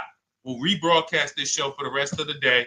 But tomorrow we'll be back, which will be Tuesday, May 6th, 12 noon. Meet us here live. Thank you so much. Welcome to the new followers. Thank you to everyone who gave me gifts. Thank you to everyone who bought a book. Thank you for those of you who are in Shop with Deshone. I look forward to your success stories. Always a pleasure.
And welcome to our Tuesday, May 6th live. We do these live streams at 12 noon, Monday through Thursday.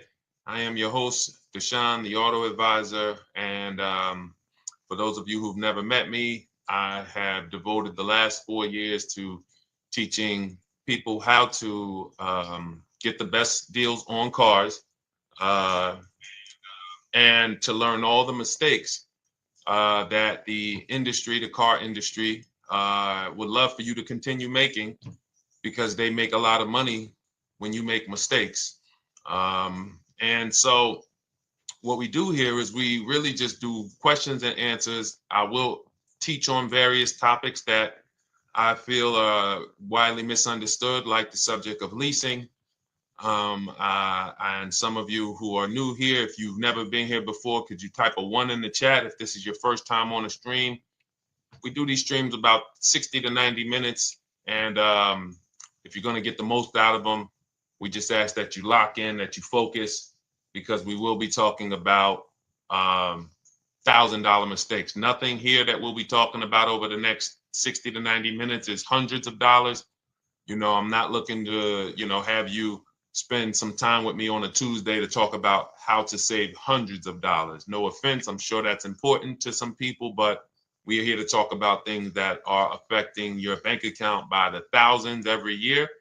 And so if you got some time, I would love for you to hit the like button, like wherever you are, and let's just tap in. You can start to type your questions. This whole stream is sponsored by my new digital book. It's called Cars from Home, 7 Steps to Saving Time, Money, and Avoiding Dealerships. It's a digital book. It's 5-star rated. Thank you to everyone who's rated the book and reviewed it. And it's normally $97, but for the next 30 minutes while you're watching, you can grab your copy for 75% off. That's our welcome offer. We always like to reward people for taking action. So you can get your copy for $24 instead of $97.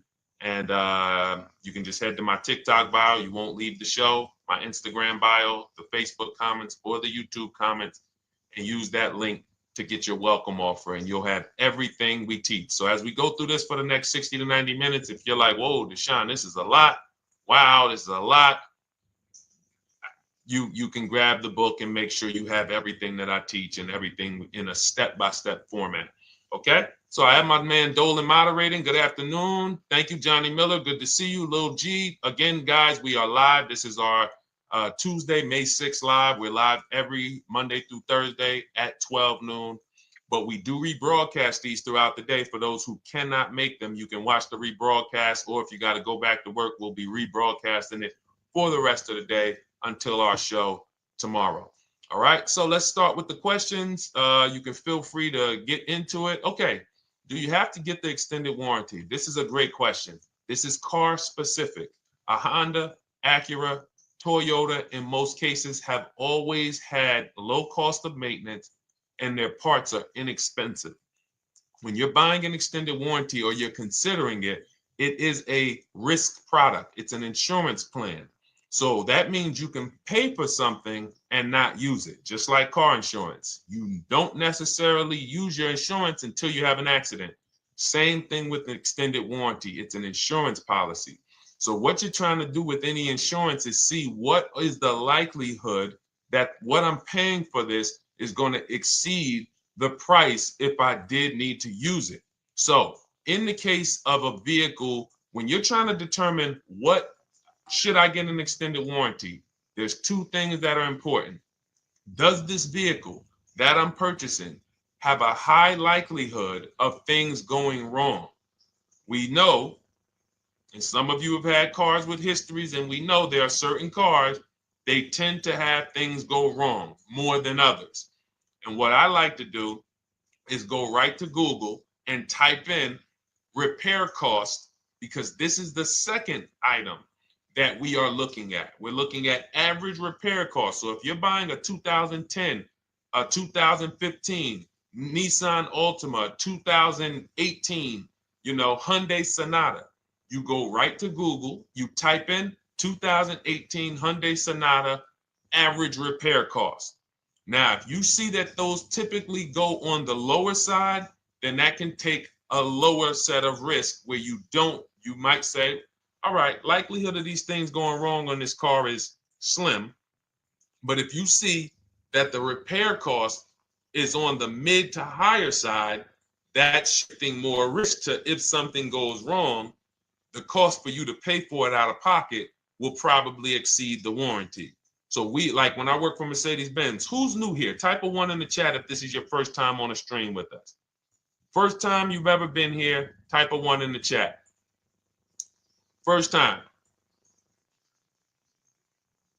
What's up, William? What's up, DJ Ant Nice? Good to see you. Maggie, good to see you. Enrique, good to see you. Miko, good to see you. Tetra Washington, good to see you.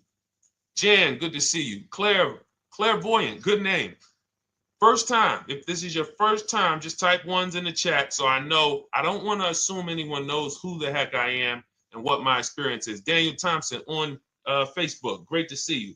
So I worked for Mercedes-Benz for 5 years, General Motors for 5 years, and I ran my own brokerage, my new car brokerage, called Cars from Home. I started it in 2016. Now, when I worked for Mercedes, when people were purchasing a Mercedes, what I would tell them is buy as much warranty as you can afford. Buy as much warranty as you can afford, because I knew that when something breaks on a Mercedes, nothing's under $1,000, and typically it's $2,000-$3,000. So a $4,000 warranty on a Mercedes-Benz is usually worth every dime. But at the same time, we have cars that, again, less likely for things to go wrong. And then when things go wrong, if they go wrong, they can typically be repaired inexpensively. Good to see you, Arms Reach. Welcome on Instagram. Shout out to the people checking in live. Great to see you all.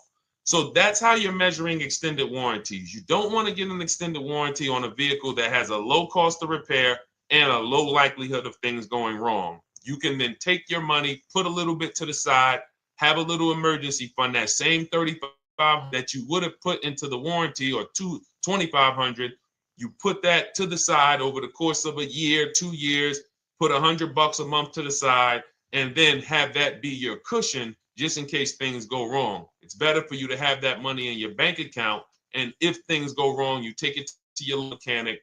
You must have a local mechanic. You guys know I swear by local mechanics on cars that don't have warranties. Even if you have a Mercedes-Benz, a BMW, an Audi, something that is typically harder to work on and takes more of a specialized engineer, there are still plenty of places that have those. I mean, there's shops where they used to be Mercedes-Benz techs. Now they have their own shops. This is who you want, because their cost, their labor is going to be probably 1/3 of what a dealership is going to be. So these are the resources that, again, keep more money in our pocket while getting us the same level of service and experience. Okay, great question. Welcome, Uncle Nene. Good to see you. Uncle Nene. All right, listen. Nicole, good to see you. All right, Dolan, you can pull up the next question. Feel free to start typing your questions. And as we get more questions in, we'll try to get to all of them. You guys know we're not always able to, but we do try to get to all of them. How do I shop around for the best lease deal without affecting my credit? Well, first of all, you're talking to someone who's, just so you know, I've taught thousands of people to lease. I've gotten 7 leases. Now, when we look at what we are doing with a lease, first, we have to consider how we want the information presented to us. We are not letting dealers tell us how they're going to quote us. We are telling the dealers how to quote us. So we are going to have all our quotes. Thank you to everybody hitting the like button. I see you. I appreciate you. And shout out to the sharers. As I see people who share, I always like to give the shout outs to the people who share this broadcast with their friends and their family. And thank you to everyone who's giving gifts on TikTok and Instagram. Appreciate you all. So what we are doing when we're telling a dealership, you give us a quote with first month's payment only out of pocket, 12,000 miles per year, and put all the taxes and fees into the payment, assume tier 1. So we are presenting it now in my book and in my Shop with Deshone programs, my video checklist. I have all the templates. If you're going to do this yourself, you just need to remember how you're presenting this. You can call around to dealerships, because there's 2 ways to do this. Shopping from home. Cars from Home is about showing you guys, and I'm going to be showing you guys a ton of payments. And listen, I don't want you to feel bad, because some of you are going to see that you've left a lot of money on the table. Part of what I have to do here, and I've been doing it for 3-4 years now, is I have to tell you the bad news. For 3 years, I did a masterclass called Everything You're Doing Wrong Buying, Selling, and Leasing Cars. We put probably over 15,000 people through that masterclass. But those were people who were willing to hear the bad news They knew, Deshone, I got to hear the bad news to get to the good news. So as I show the difference in the prices that we get and the people who listen to me get, more than, forget about me, the people who are like you, the people who are on a live, saw a video, and then took action and learned and use our processes, the results they get compared to what you're getting. You're going to see, wow, they're saving $3,000, $5,000, $7,000, $10,000 more than me every single car. And so the Cars from Home system is about bidding. It's about turning your car purchase into a bid. You're no longer begging. You're no longer going into a dealership and begging one dealer to sell you a car, and then you go to another dealer and beg them, sell me this car, please take my money, please take my money. Meanwhile, you're not seeing the entire market and the people who would compete to get your business and gladly give you the service that you deserve by giving them a $30,000 to $50,000 to $100,000 transaction, which is what your car purchase is. So now so the big thing to understand right off the top is, now I need to learn this bidding. I need to learn to get multiple offers. So you can do this by phone. You want to do this by phone, you can call around, but you must give them that information in order for you to compare the deals the right way. Lynette, good to see you. Christina, good to see you. Melvin, good to see you checking in. Rudolph, I see you. Once you actually give them that information, 12,000 miles per year, first month's payment only, due at signing, taxes and fees in the payment, assume tier one. I want the tier one offer. Even if you think I not qualify. Now, if you got a credit score above 670, all your FICO scores, most of you will qualify for most tier one leases. So you want to see, what does this look like as I get my offers? Once you get your offers in this format, you can use the 1% rule as the gauge. The 1% rule is been around for more than 20 years. Everyone who leases and who's savvy, we understood if your lease payment is 1% of the MSRP or less, you stole the car. That includes taxes, that includes fees. You're still in the car.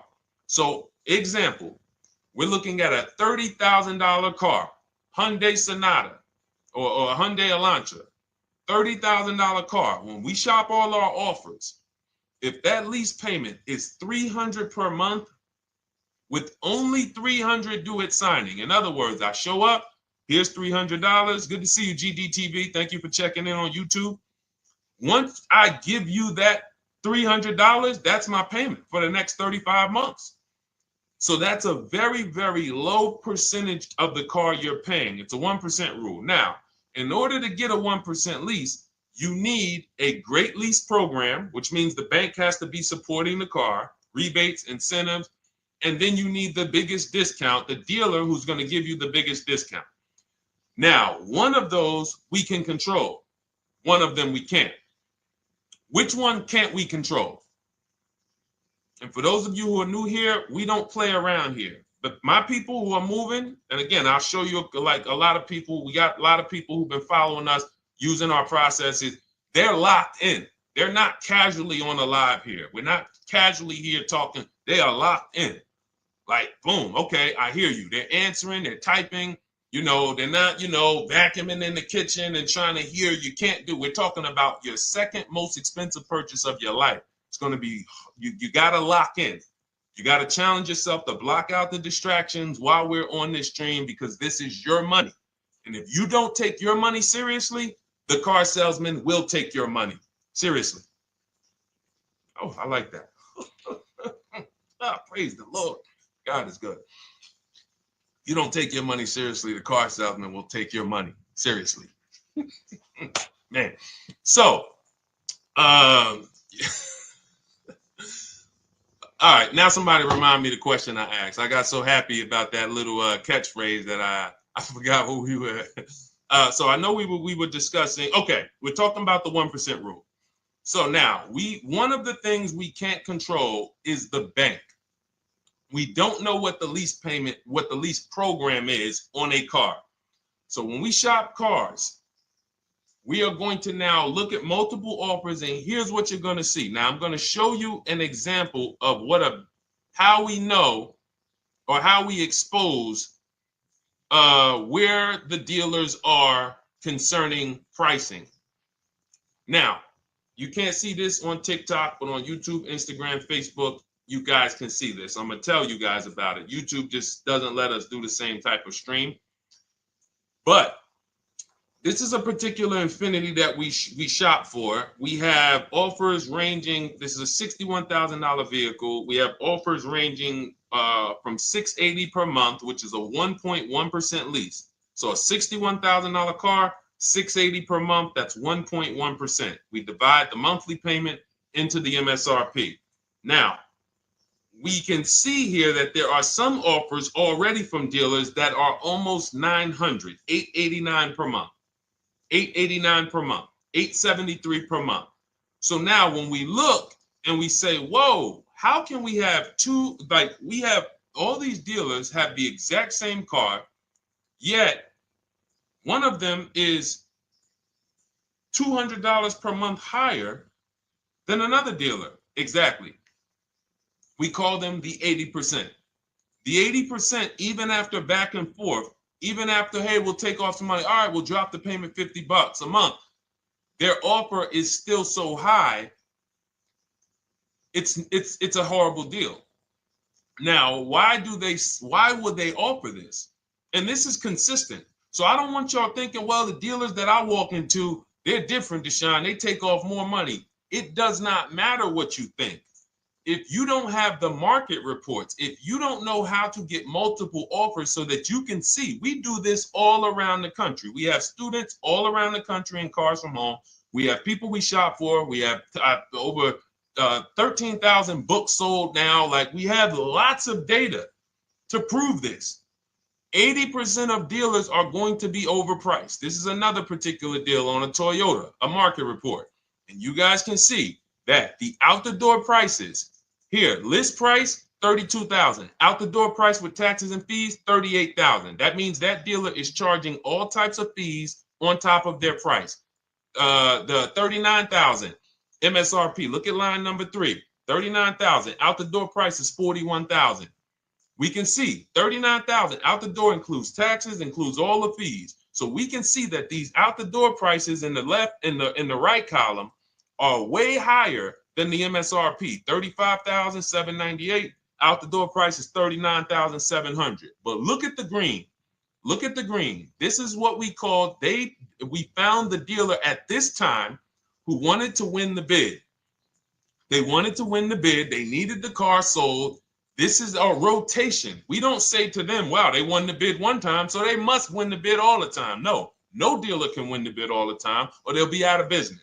But in this particular case, at this particular time, for this particular client, this dealer said, we're going to sell this car for that's $35,500, and out the door with taxes and all the fees, $34,994. That is a over $4,000 discount off this vehicle. When all the other dealers are, not only are they not giving you a discount, they're charging over list. And they might come and say, all right, we'll take off $500. We'll take off $1,000. We'll take off $1,500. They might start so high with you guys that you think, wow, they started up here and I talked them down. They took off $3,000 from me, but they already were $3,000 in fake fees, protection plans, and all of this padding, dealer adjustments, which is fake fees. So whenever they say, because the dealer gets a minimum of a 6% profit margin, from list to invoice, we have profit. From invoice to holdback to triple net, we have money. That's all the profit margin. On top of that, when we add a dealer adjustment, what we're saying is we're going to sell this car to someone who does not have the skills to find our competition. And they're going to come in, and if we got to take off $2,000 to make them think they won, this is what we're going to do. But what we do here, what people like Brian is going to do, look, just finalize my first ever lease using your system, 2025 Honda HRV, $30,000 vehicle, $395 a month payment. no money down. His initial quote was $434. He ended up using our calculator, which we have in our book and in our program. If we put all our offers into that calculator, it tells us what to counter. He gets that offer for $395. That's his deal. We look at somebody like Wendell. Look, thank you.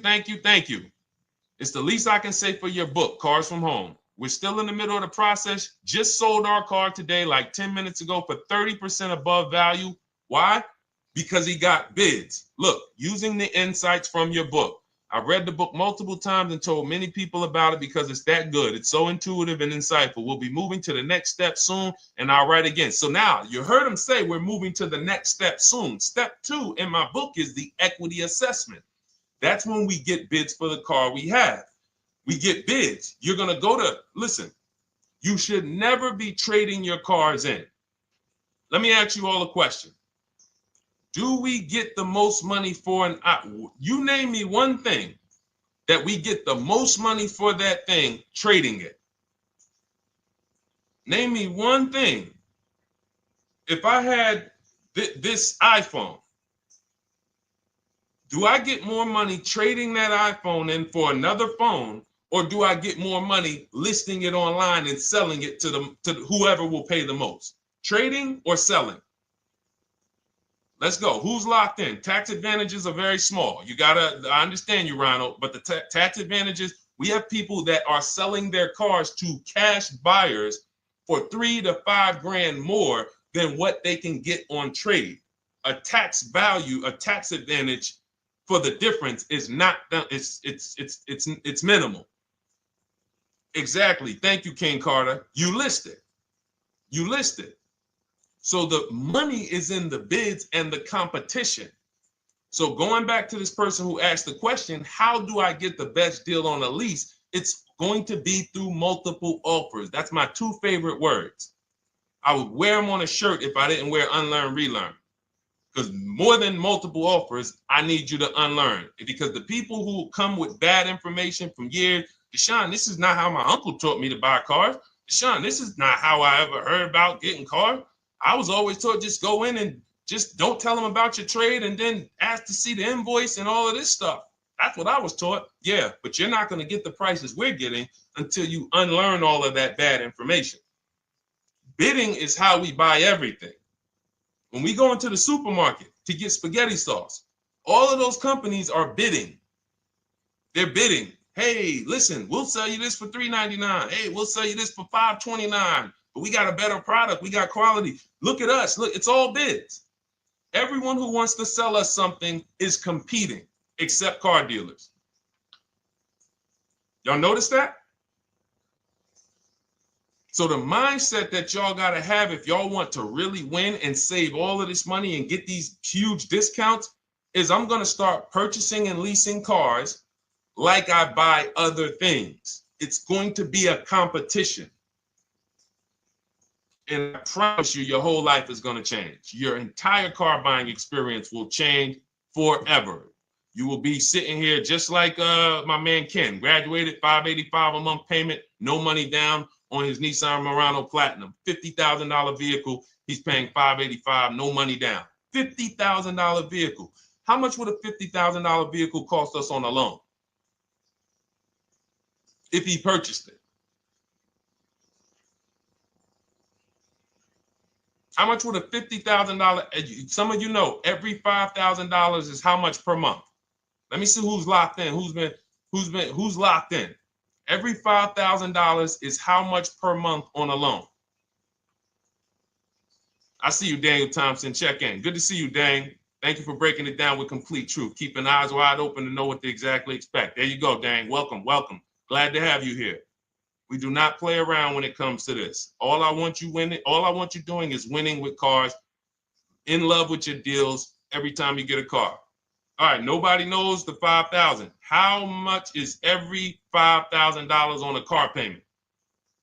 Come on, y'all. These are principles we've been teaching. Thank you, Daniel. $100. Thank you. $100. So we always want to default to a 5-year loan. I'm going to tell you why. when you default to a 5-year loan, you're in a safe position. Now, defaulting to a 5-year loan means when I look at a $20,000 car, I'm thinking $400 per month. 5-year loan, every $5,000 is $100 per month. If worst case scenario, I'm trying to get a little bit more car, then I'll go to a 6-year loan, but that's the max. I'm not going past a 6-year loan on a car. That's like going to a 40-year mortgage on a house. They're available. It's not a good idea. So when we look at these, you say to yourself, wow, a $50,000 car, that should cost him, if he did no, remember, this is a no money down deal. We're just looking at how much money we're putting in these cars. That car would cost him about $1,000 a month if he purchased it, 5-year loan, no money down. Which is why when people purchase their cars, what do they typically do?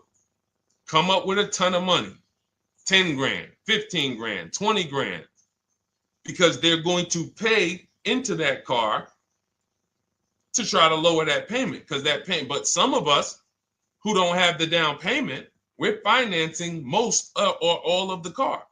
But here's the thing. I don't want you to feel bad if you're one of those people who like Deshone. I really don't be having those down payments of 10 grand, 15 grand, but I want to drive something quality.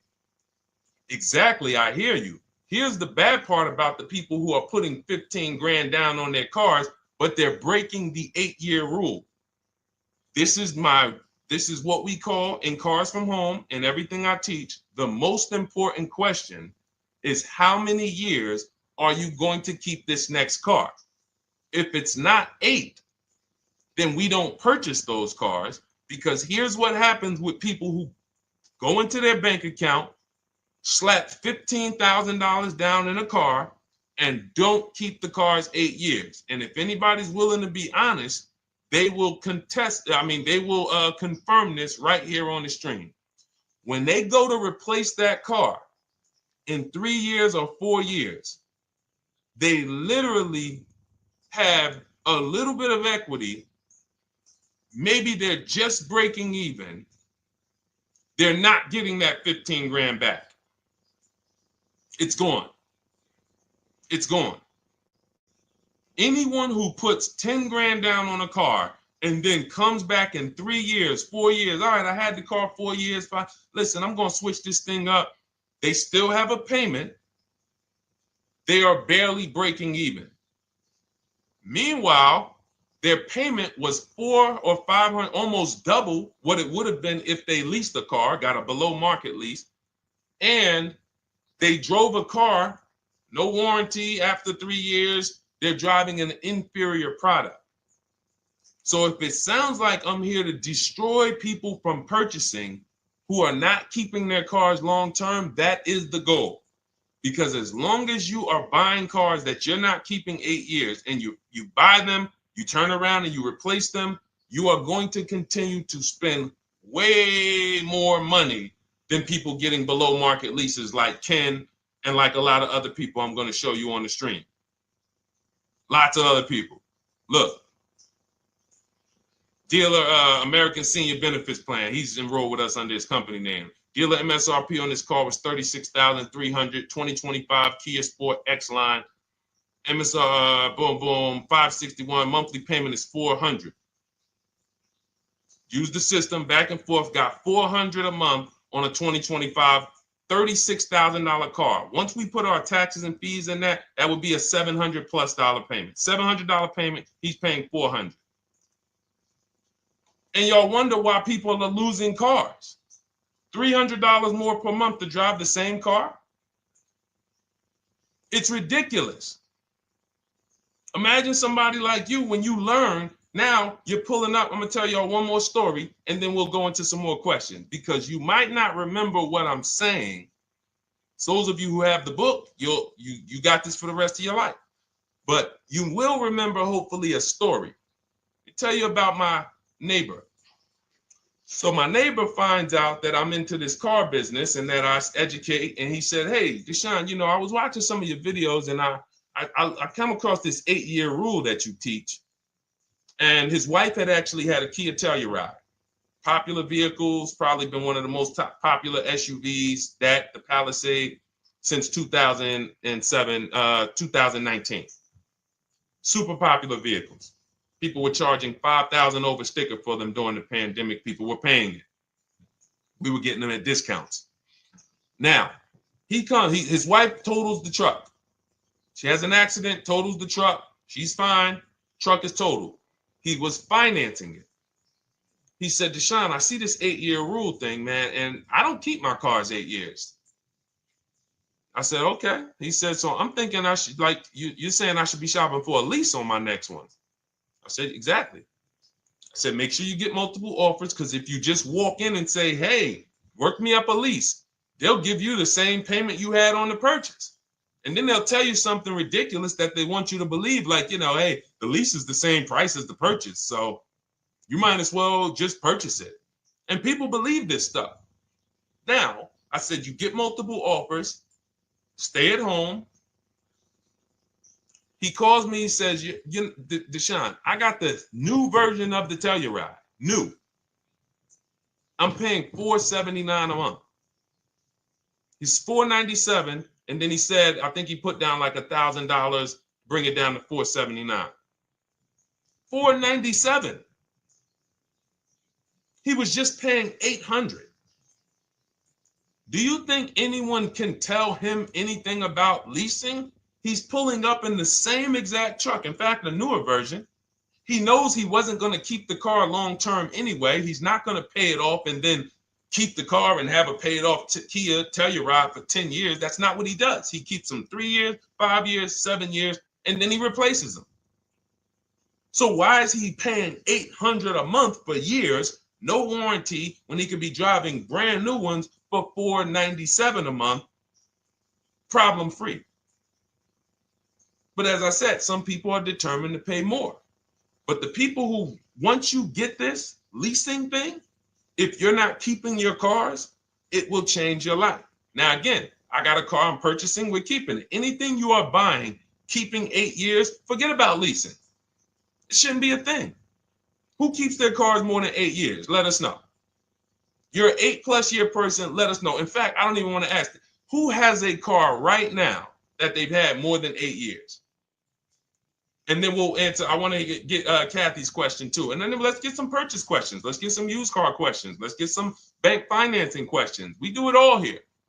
But one of the most misunderstood subjects is this leasing thing, and it is costing you guys thousands of dollars every year.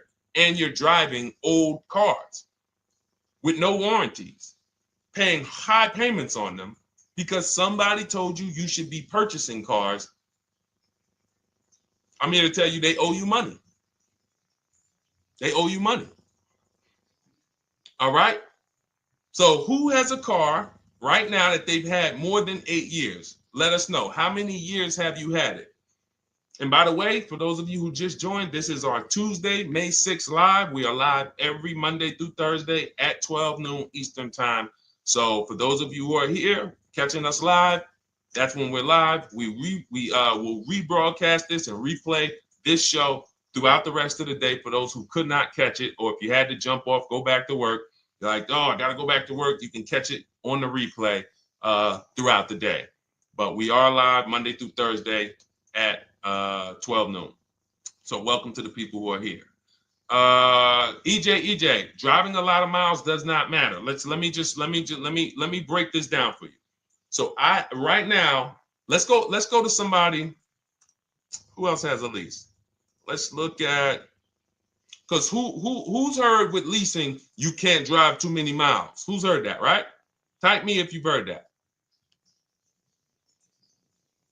Let's go. Type me if you heard that. Come on, where's the locked in people at? I see Kathy, I see EJ, I see DJ Ant Nice, I see XP. All right, I see Mr. Slim. Welcome to the community. I see Rhonda. All right, where are the locked in people? Instagram, where we at? Locked in. All right, dang, I see you. Jamel. All right, perfect. So, Sherry, I see you. Sherry Baker on TikTok. So you've heard, oh, you can't drive a lot of miles with a lease. Let's be clear here. You choose the mileage on your lease. It's not selected for you. In fact, the only time it is selected for you is if you don't realize you choose it. That's the only time they're going to choose your mileage for you. If you go in and you do something like, hey, work me up a lease deal, they're probably going to work you up a 10,000 mile a year lease deal. And they're probably going to say, hey, you need $3,000 down, and this is going to be your payment. And next thing you know, it's a high lease, and it's just terrible. Happens all the time. We tell people how to quote us. First payment due at signing, taxes and fees in the payment. So now let's look at a lease, and let me show you what it would look like. So this is Val Boss Lady. She's in our Shop with Deshone program. Everything that you guys know that we're talking about here, if you're like, hey, I really, really want to go deeper, I want the step-by-step, the blueprint, that's my digital book, Cars from Home, 7 Steps to Saving Time, Money, and Avoiding Dealerships. Normally $97. You get a welcome offer. It's 30 minutes because I want to see you win, and you get 75% off for 30 minutes. If you go to my TikTok bio, Instagram bio, YouTube comments, Facebook comments, click those links, and then click that one that says $24 welcome offer. 30 minutes only, reward for taking action. You have everything we teach, the low market leases, the low market purchases, used cars, bank bidding war, making banks and credit unions bid, all of that, $24. You can, somebody emailed me yesterday, said, I'm $15,000 up with what I've learned from you already. And so if you can get it for $24, you can save tons of money for the rest of your life on a $24 investment. In this case, Val's in she's more of a wants to do it with me type. Videos, checklists, she doesn't want to read. That's our Shop with Deshone, do it with me program. I coach people. And so she gets a deal on this particular car. Same information, by the way.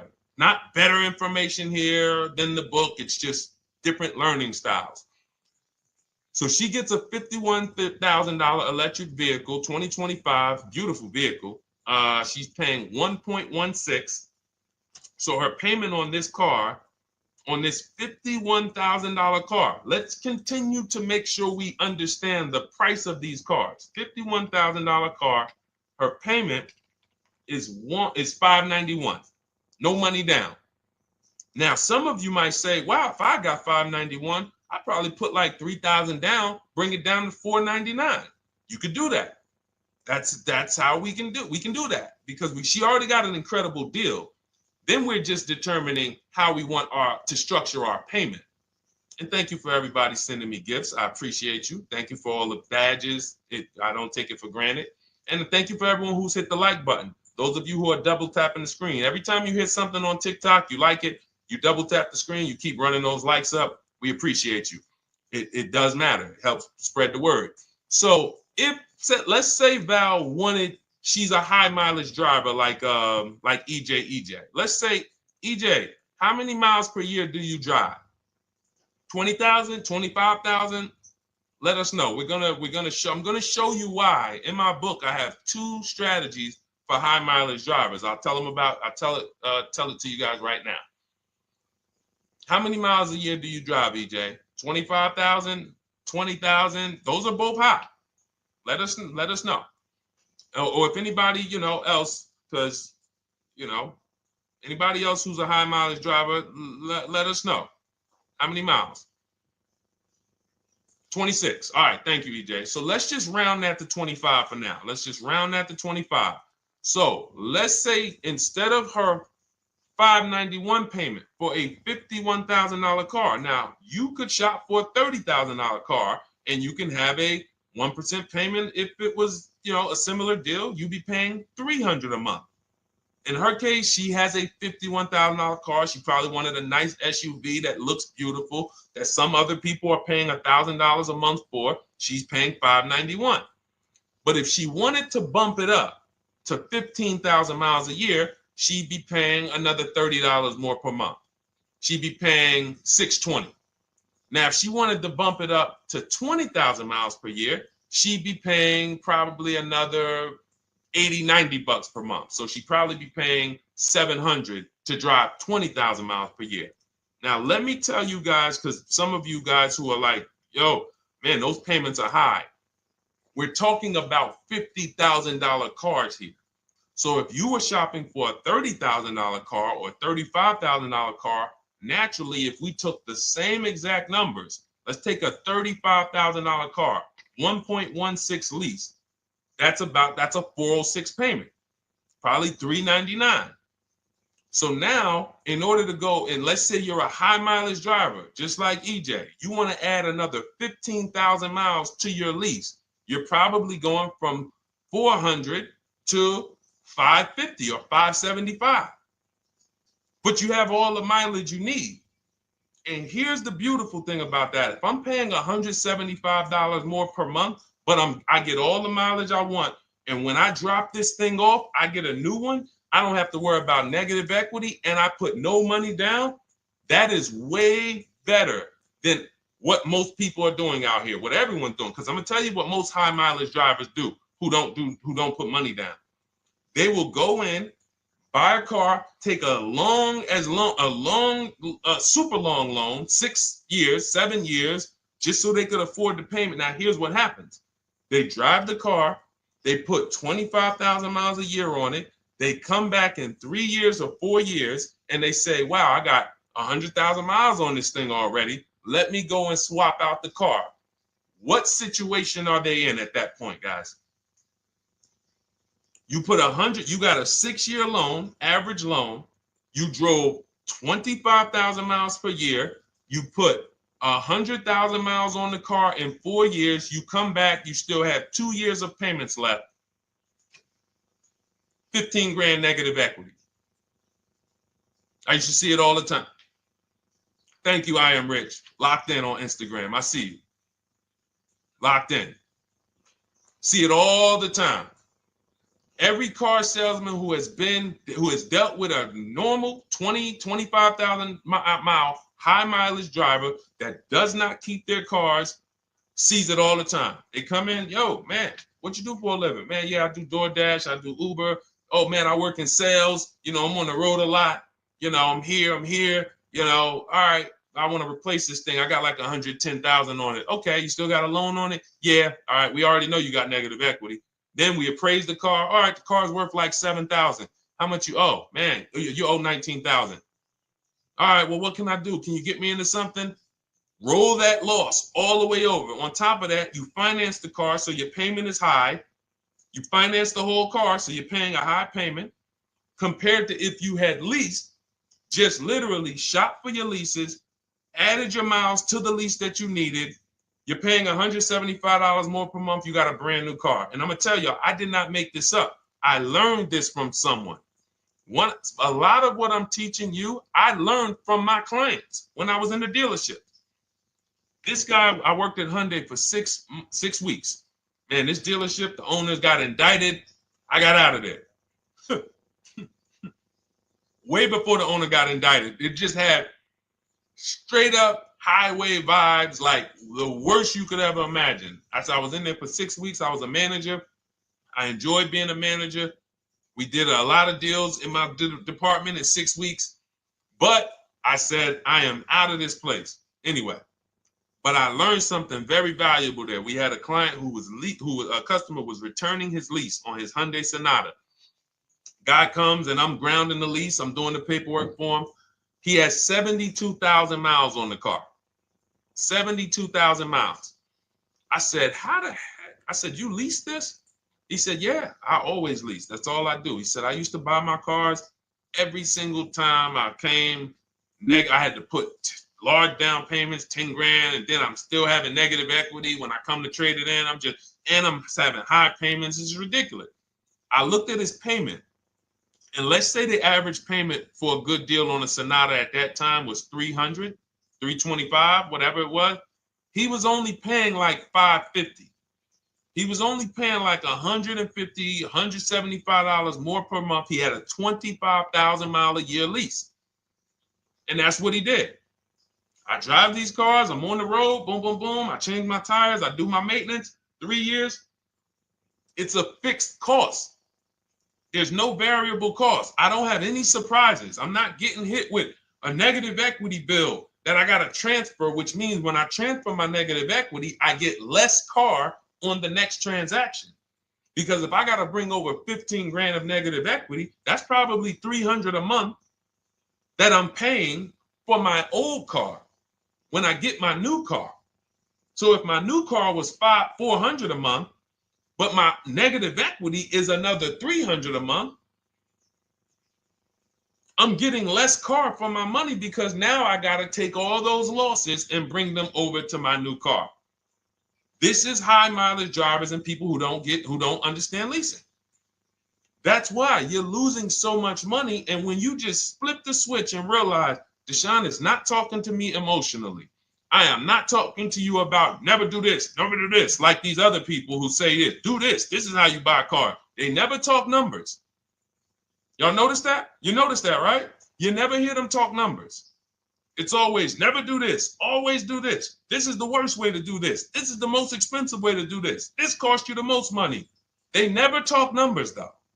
That's why everything I do is to show you the numbers.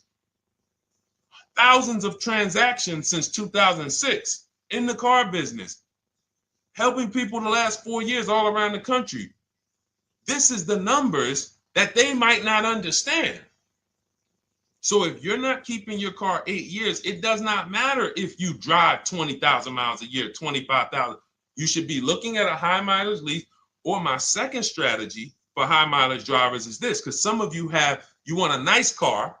This is for my people who you're like, man, Deshone, I'm on the road. I got my car that I do my work in. I kind of, slep it around. I don't really want to lease something and then put, that wear on it. I got stuff. I'm throwing bags in the back, whatever it may be. There's a strategy we created called 2 cars, 1 payment.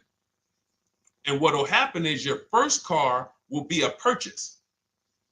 And if you have an existing car, you're going to keep that. So let's say you have a car now, you're driving a lot of miles, you're doing your 25,000 miles a year. You pay that car off. You keep that car, and then you go and you lease you something nice, regular mileage. So you might get a 12,000 mile a year lease, and then you drive 12,000 in your mileage car, 12,000 on your nice car.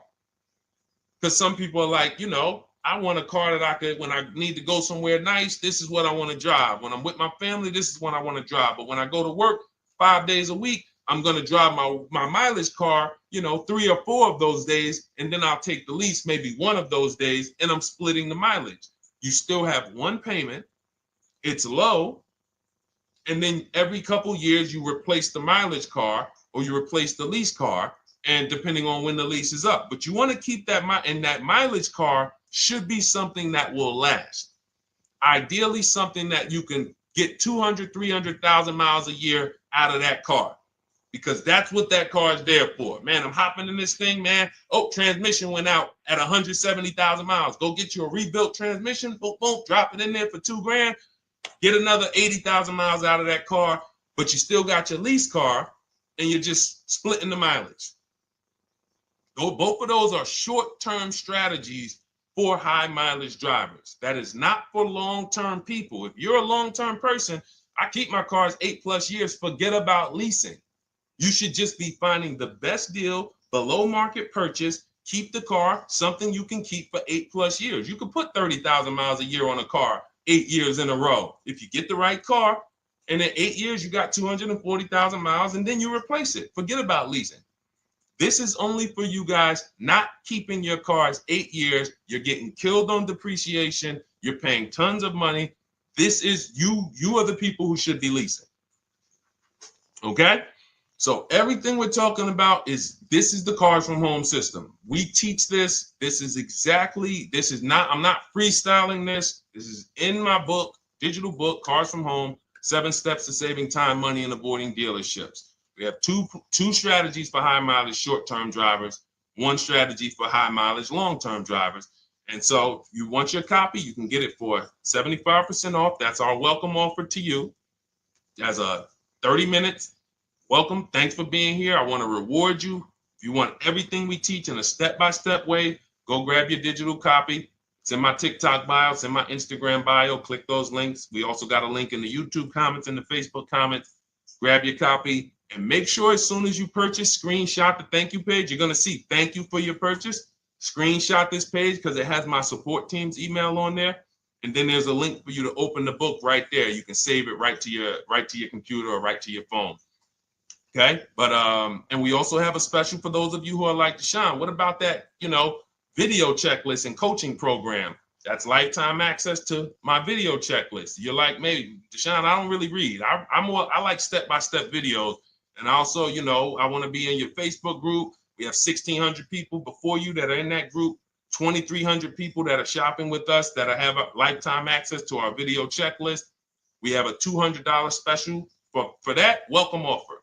And so I'm always about rewarding people for taking action with a special offer. It's limited time though. And so get in where you fit in. All right, let's keep it going. Thank you, Corey. Said amazing knowledge. Thank you. And I'm glad I saw somebody said that's a great idea with the 2 cars. Thank you. It's a great idea. All right. You've convinced me to lease my next vehicle. Awesome. Does your service shop for lease terms on the car? Absolutely. If you qualify for done for you, that means you just want to relax. That means we only shop for new cars and leases for people, new purchases and leases. And you have to have a FICO score over 670. But yes, here is a market report that we prepared for a client. Let me put on Do Not Disturb. Here's a market report we prepared for a client. Okay, so I showed you that that's an Infinity. We didn't even finish that. We had just started for this client. But this is, do I have one here? No. Do I have a lease market report here? Yeah, right here. So that's an example of what a Kia, this is a particular Kia lease where their best offer was a 1.27 offer. Now, here's how you know you found the bottom of the market. And again, whether you're using the book or whether you're calling around, again, you can call around to do this. The key is not going into dealerships. You cannot do this going in. Once you get your offers, you know you found the bottom when your best offer is between $150 to $200 less per month than your worst offer. And if you're purchasing, you should see a spread of between $3,000 and $5,000 minimum between your best offer and your worst offer. That's when you know you've shopped correctly. Because until you find the 80% dealers, you have not shopped correctly. If you're like Deshone, these prices still seem close. You have not found, you're talking to the 80%. You haven't found the 20% yet. Because the 20% is going to be that $3,000 to $5,000 less than the 80%. That is just the numbers. That's the way it works. So yes, so when some cars you're going to see that the lease program won't allow for a 1.1% lease. The best offer, like, we've shopped Hyundai Palisades for years. And I got my dad one back in November. And his best offer is like around 1.3, 1.28. That's the best I've ever seen on a Palisade. I've never seen a 1.1 on a Palisade.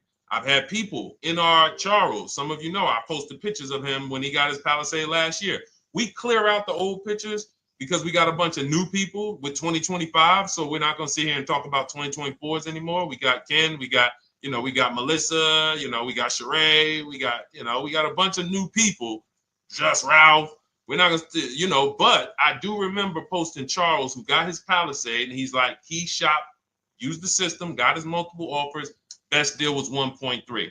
So that's where it comes in at because of the lease program. That dealer is already taken off to win the bid, probably taking off $5-6 grand.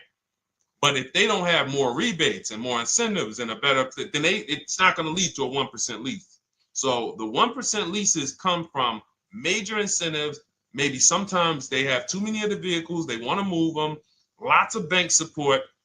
But what I tell you is you should be looking for between 1.25 and 1.5. That's how you should budget for a lease, between 1.25 and 1.5. That's a great deal. And if it has a really aggressive lease program, once you get your bids, you're going to see it fall under the 1.25. You see it fall into 1.1, 1.2. but we don't know what the lease program will be until after we shop for that vehicle. Okay? So yes, absolutely. It's an empowering way to shop. It's also fun because you can see, man, I'm not begging anymore. Like these people are like, please do business with me. Please do business with me. And then you start to feel bad for everybody who's still in those dealerships doing it the old way because they're talking to the 80%. There's no way they can win. They don't even know there is an 80% to realize that's who they're talking to. So when the dealer says, all right, I'll take off $4,000, they're like, wow, I won. Man, the dealer took off $4,000. But if they saw the whole market, they would understand that that dealer actually is overpriced by $7,000, $10,000. So taking off the $4,000 means nothing. It's just sad. It's a sad thing. And that's why I spend my time trying to convert you guys from negotiating one-to-one to getting multiple offers so that you can see for yourself. All right.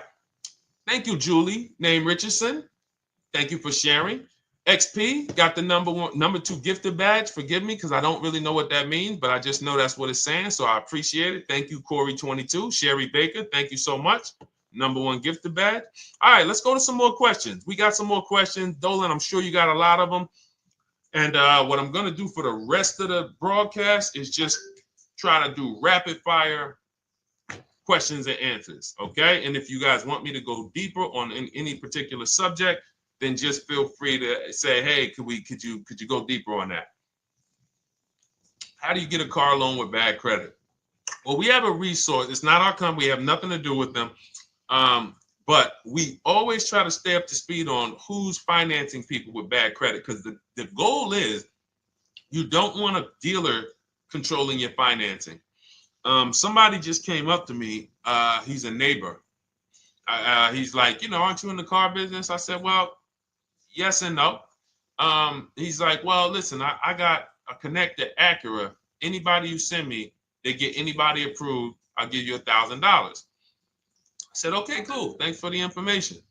For them to give me $1,000 just for sending the customer, and he's also a middleman, he's not a salesman, how much money are they making on the customers? If they're going to give me $1,000 just for sending someone with bad credit to them, how much are they making on the deal?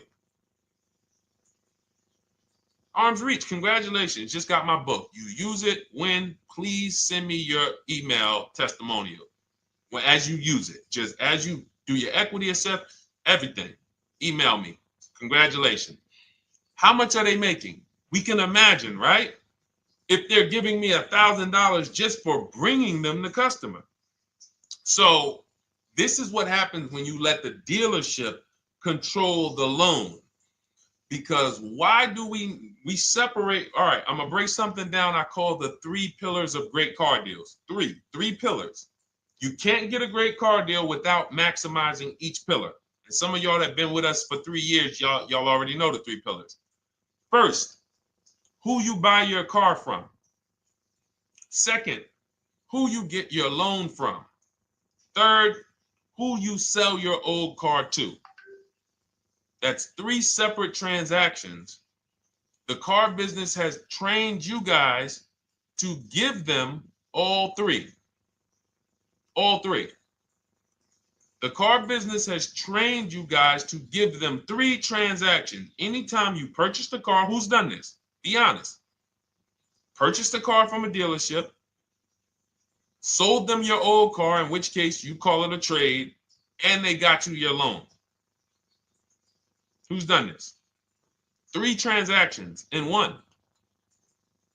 Why do we know these are 3 transactions? One, there's competition. People want to buy your car. It's okay, Corey. That's that. Thank you for being honest. That's how we change. The reason why we know that these are 3 transactions because there's people who want to compete in every one of them. There are people who want to buy your car. That's why step 2 in our book, we never trade. We get offers from CarMax, Driveway, Carvana, AutoNation, Car Gurus, Kelly's Blue Book Instant Cash Offer. It's a bid. We just had someone sell their lease. Miss Hickman, she sold her lease, made $4,700 selling her lease. CarMax won the bid. Drove the car for 3 years, had equity. She dropped her lease off. They gave her $4,700. Won the bid. That's one pillar. Second, who I'm going to get my loan from if I'm getting a loan. Those of you who are paying cash or leasing, this is not a pillar. But we need to bid out our loan. We had a great talk yesterday on our show yesterday where I asked, who do you guys get your loans from? Most people said the bank, the credit union, the dealership. One person said the right answer, whoever gives me the best APR. That's the right answer. And then we have who we buy our car from. There's banks and credit unions that want to compete for our loan. There's multiple dealers who want to compete to sell us a car. So we can't get a great deal until we have bid out each pillar. And that's why when we have bad credit, if we let the dealer now control, this dealer has a car. We didn't bid out that car to find out, is it a great price? Now they're also giving me the loan and they're charging me 25%. We didn't bid that out to see, is that the best loan I could get, even with my bad credit? Is that the best loan I can get? So the key, what you want to do first, if you have bad credit, is I'm online looking for anyone who will finance me with bad credit separate from the dealer. I'm not going to Carvana.com and saying, hey, you can get a car with us you can get a loan with us as long as you buy a car from us. You're mixing the transactions. You're taking away my ability to get bids. I'm finding someone you should check out. There's a resource. Oh my goodness, what's the name of the company? It's in my book, but I want to give it to you. Goodness, it's slipping my mind right now. Send me an email or DM, because here's the thing.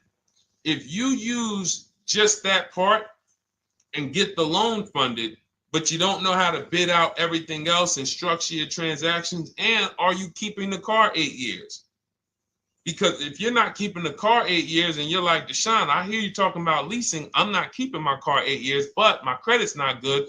The only purpose, if you telling me that I could be driving brand new cars for cents on the dollar, but I don't qualify right now, this car that I'm going to get is to set me up. So I'm not going to get a $30,000 car. I'm going to get me a $12,000 car, $10,000 car, the cheapest car I can get a loan on, so I can establish a payment history. And once I establish a 2-year payment history, yeah, I'm going to drive a car less than what I could drive. I got the money. I could afford more than this. But you're not setting yourself up for the right transaction. You should be setting yourself up and saying, all right, I'm going to sacrifice with this car, drive something that I know this is not my ideal car, but I'm going to build 2 years of payment history. So when I go and I swap into my lease in 2 years, I'm out with a brand new car. I'm paying cents on the dollar, and I won. But it was a plan. It was a long-term plan. This is the second most expensive purchase of your life. You can win every single time, or you can lose and set yourself and your family back 5 to 10 grand each car or more. Every time you get a car, it's 5 to 10 grand more you're coming out of your family's bank account than what could have. Then you got the car breaking down. Now you got tow trucks, all because you don't have an actual plan you're rolling out. And that's what I see a lot of people do with bad credit. Oh man, I got bad credit. I'm just going to go and get me something. I could afford $600 a month. And they go and buy the most expensive car. But because 25% interest is on the loan, they're not getting the most car for their money. Now, 3 years down the road, they're going to pay the high payment, still have negative equity because the interest is so high. And then they go and swap and do it again. And because the payment's so high and the car is older, because they want something fancy, but they really can't get that because, again, the interest is high. That's eating into their budget. Now, they're going 3 years down the road. They missed 3 payments. They were late 3 times, so they're no closer to leasing. Credit's still bad. This is disaster. So if you're a long-term person, I break it down for you guys into two groups of people: long-term, short-term. Long-term high mileage driver, short-term high mileage driver, different plan. Long-term bad credit person, short-term bad credit person, different plan. If I'm a long-term person with bad credit, here's what I'm doing: finding the absolute best car I could find, getting bids, either new cars or used cars. We got the strategies for both. You can use the marketplaces, cars.com, Car Auto Trader. We got a whole strategy for how we find used cars, but you find that car, you pay your loan of 20%, 19%, 18%, if that's the best you can get. Because here's what you're going to do. In 2 years, you're not swapping into a lease. In 2 years, you've established a payment history, you fixed your credit, and now what are we going to do? You got a quality car. You're not thinking about trading it. You're not thinking about replacing it. You're like, man, this is my car. It's a great car. I'm just paying daggone 20% interest. What do I do now after 2 years? Now that my credit is good because I got a quality car, dependable car, I'm focused on fixing my credit over 2 years. What am I going to do after 2 years? Anybody?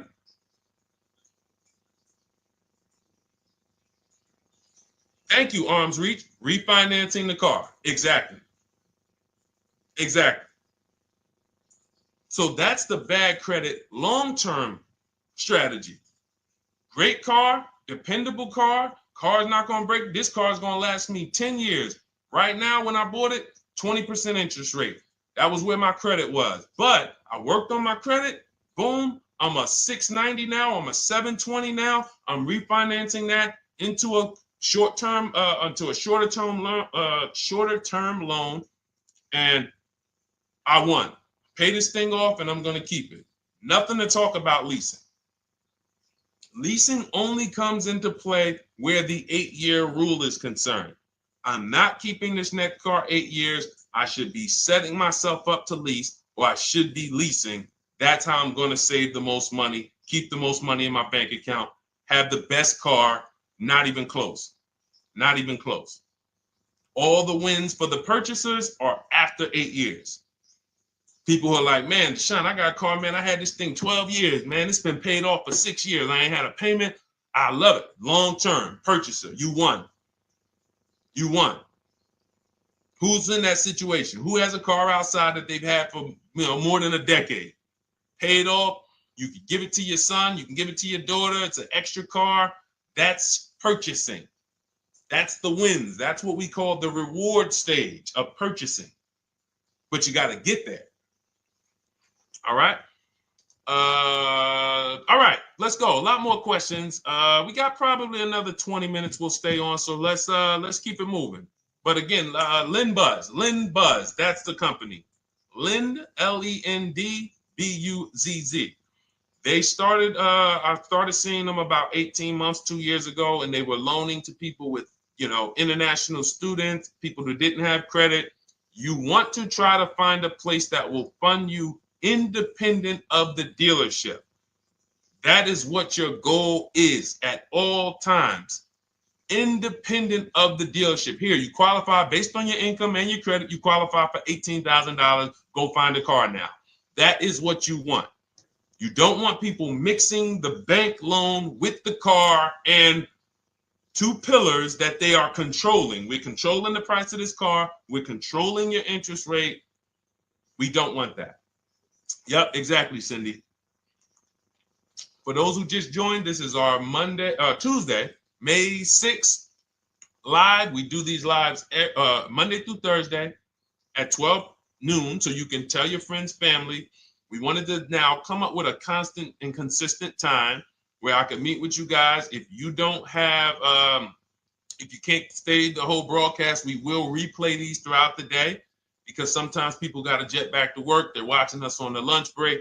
You can catch up on the whole rest of the show throughout the day, all the way up until tomorrow, and then over the weekend, we'll play a whole compilation of all the shows for people who really want to dig in and hear all the questions that we answered throughout the week on, Monday through Thursday. But if you want to join us live, set your calendar, set an alarm, meet us on any channel. We're on TikTok, Instagram, Facebook, and YouTube on the Deshone the Auto Advisor channels, 12 noon, Monday through Thursday.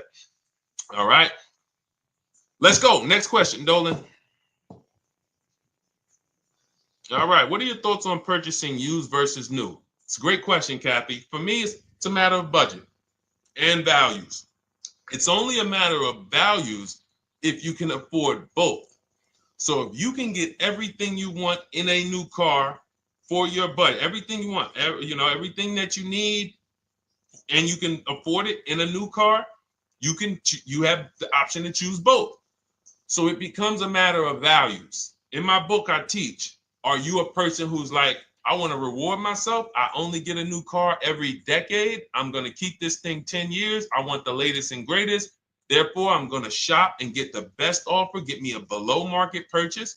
Because y'all notice I always put in a caveat of a below market purchase, below market lease. That's all we're talking about here with Cars from Home.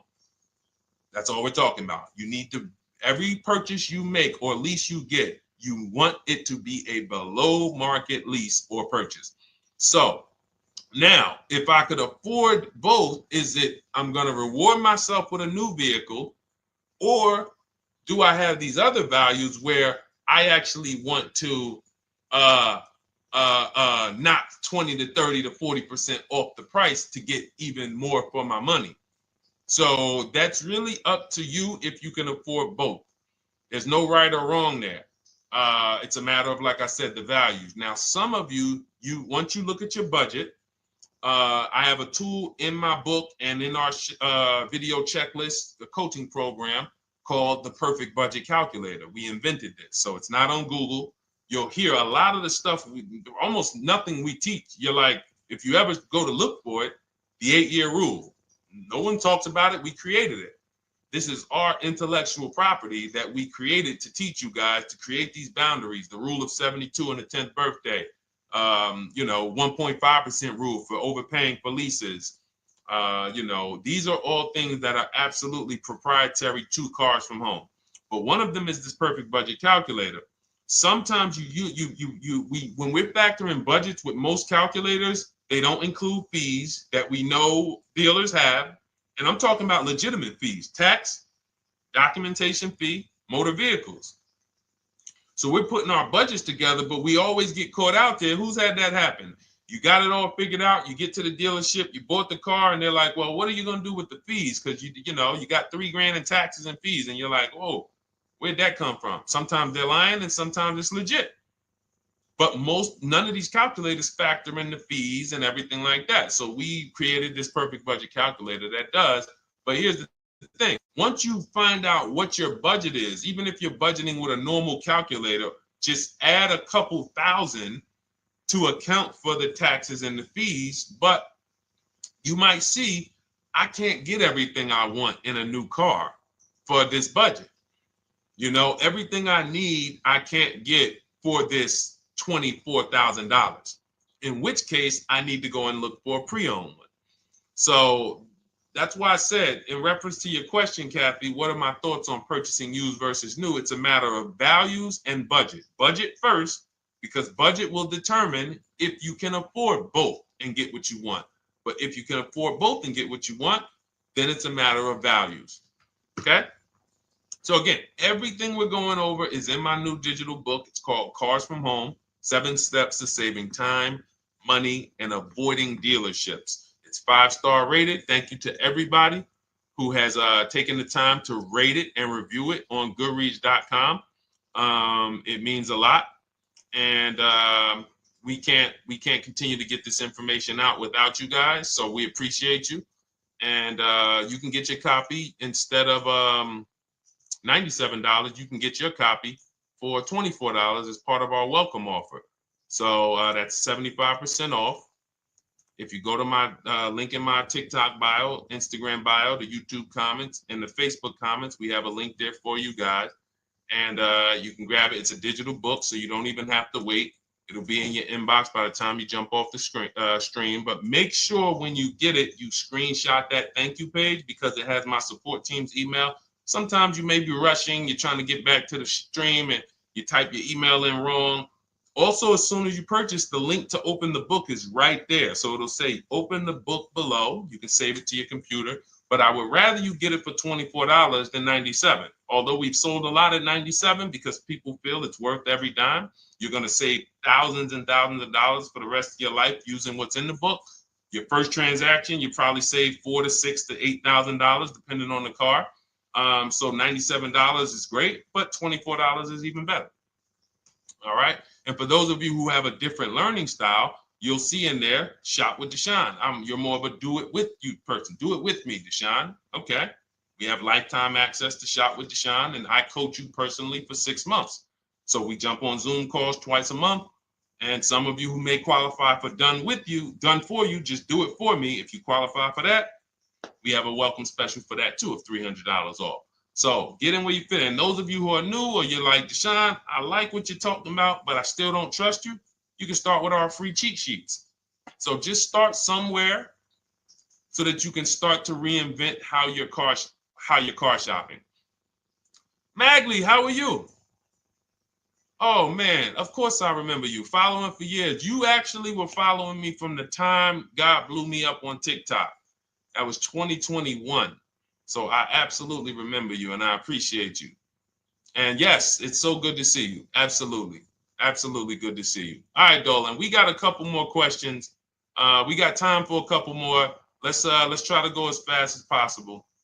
The discount for the book is not working. It says time ran out. It's 30 minutes. I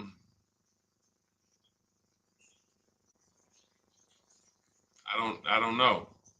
I don't know. Y'all help me out. I don't know what to do with that. I'm sorry. If the welcome offer for $24 was not really 30 minutes, then that means I'm just lying to you. You know what I mean? I'm just like, oh yeah, it's 30 minutes, but come back in 2 hours and it'll still be, you know what I mean? It's, start with the cheat sheets. You know what I'm saying? Like start with the cheat sheets. Get yourself your free cheat sheets, start there. And when you feel better about working with us in some capacity, you go to the next step. Start with the free cheat sheets.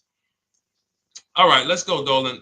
So I'm a new driver. Should I be looking to be an 8-year person or a lease person? Well, I'll tell you this. I got 3 young adults.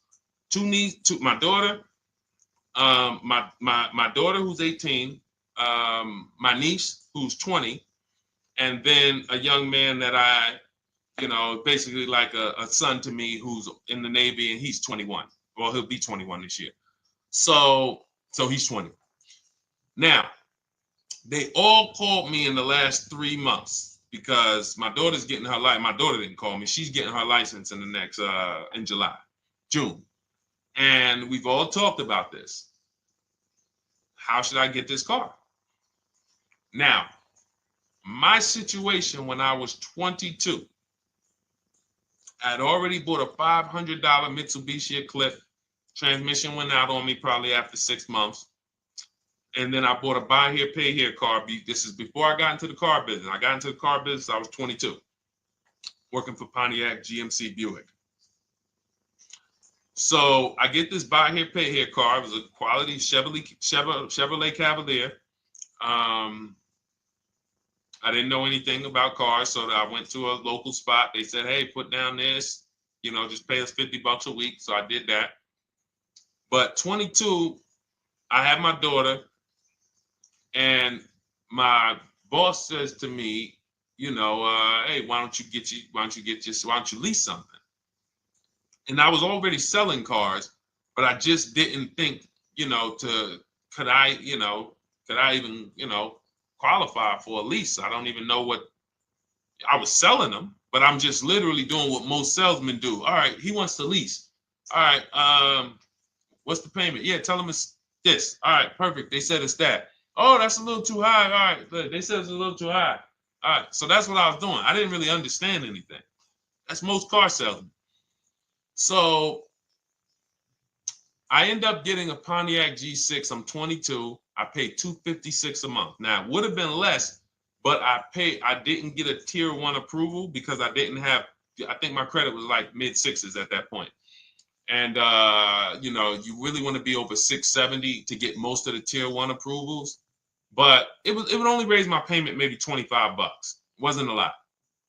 Now I'm 22. I'm driving a brand new 2007. It's still 2006. 2007. I'm pulling up, brand new car, full warranty, $256 a month.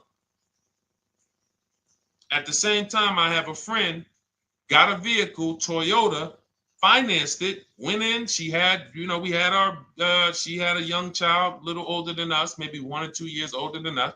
And then she goes and she purchases a car,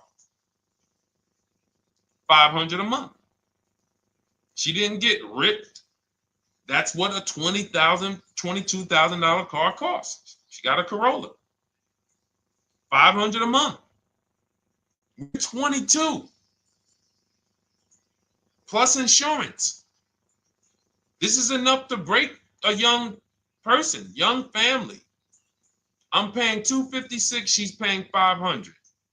That right there.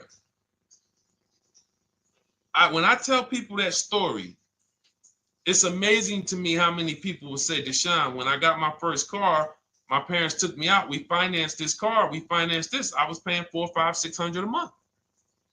Whether the parents were paying some of it, or they were paying some of it, or they were paying all of it. Thank you, Kathy. Appreciate you sharing.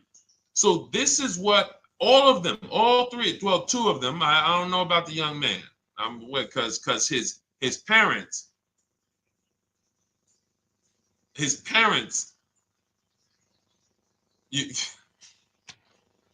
I'm not going to override your parents. And if your parents tell you that they think you should buy a used car or buy a good, then okay. But I'm just telling you, when you see my daughter and you see my niece pull up in brand new cars and they have low payments and they don't have to worry about getting stranded on the road, hey, call the tow truck. Do we still have a warranty on this thing? So I would be telling, again, 8-year rule. Because if I've had young people in their early 20s who are like, I'm not even into cars. Like, I'm going to buy this and I'm going to keep this car. Like, I'll keep it 8, 10 years. I don't. And I've had some people who they know when they get a better job, when they move to this, they're going to start a family. They're probably not going to keep the car 8 years. So it still goes back to the 8-year rule. Always. Always. Most young people, most people should be leasing their cars. That's how I did very well throughout my 20s. Praise the Lord, because I did not have high car payments. I didn't have cars breaking down on me where I had to be like, oh man, couldn't get to work today. Not many 20-year-olds, 23-year-olds are keeping cars 8 years. So when you're putting them in used cars, you're really setting them up for failure in a lot of cases, compared to if they were just leasing, getting look, because some people be like, wow, are $300 car payments still out there? Oh yeah, they're still out there. Just you just are shopping for the right car. I know India had her look, Rosalie, she's in our done with you video checklist and coaching program, like Cars from Home. She's, you know, this is our Facebook group she's commenting from.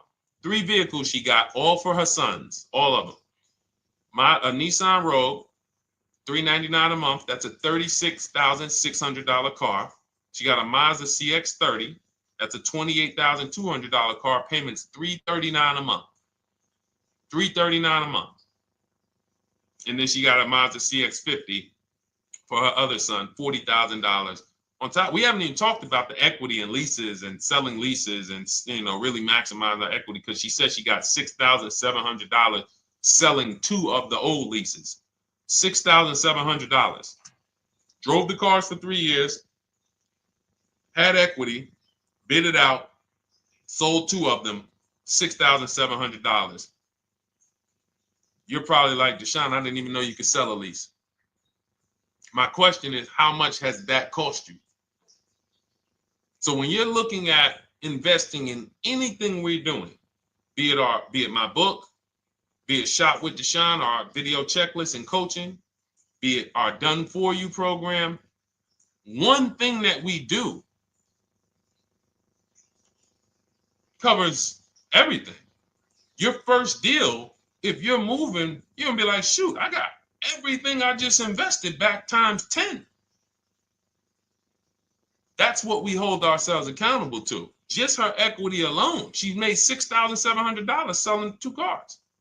Didn't even know I could sell leases, and I just put $6,700 in my pocket selling 2 leases. Whoa. So $300 payments. Those would be perfect cars for young people. $339, that's with no money down. Imagine if she wanted to put another $2,500 down, bring the payment down to, $275. This is the way to be moving. And those of you who are getting this, are you getting this? If you're getting this, type some dollar signs. Who's getting this? Who's getting this? Type dollar signs in the chat. Who's getting it? Let's go. Who's locked in? All right. I see you, Mario. I see you, Dane. I see you, Terry Carter. I see you. Who's getting this? Who else is getting it? Who else is locked in?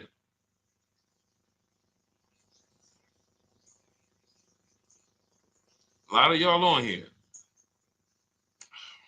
Listen. I see you, DJ and Nice. I see you, Arms Reach. And I can tell the people that's locked in because they be like, all right, Deshone, you said you're here for 90 minutes. I know we got about 3 minutes left. I mean, I'm hanging for this whole thing. I don't want to miss anything.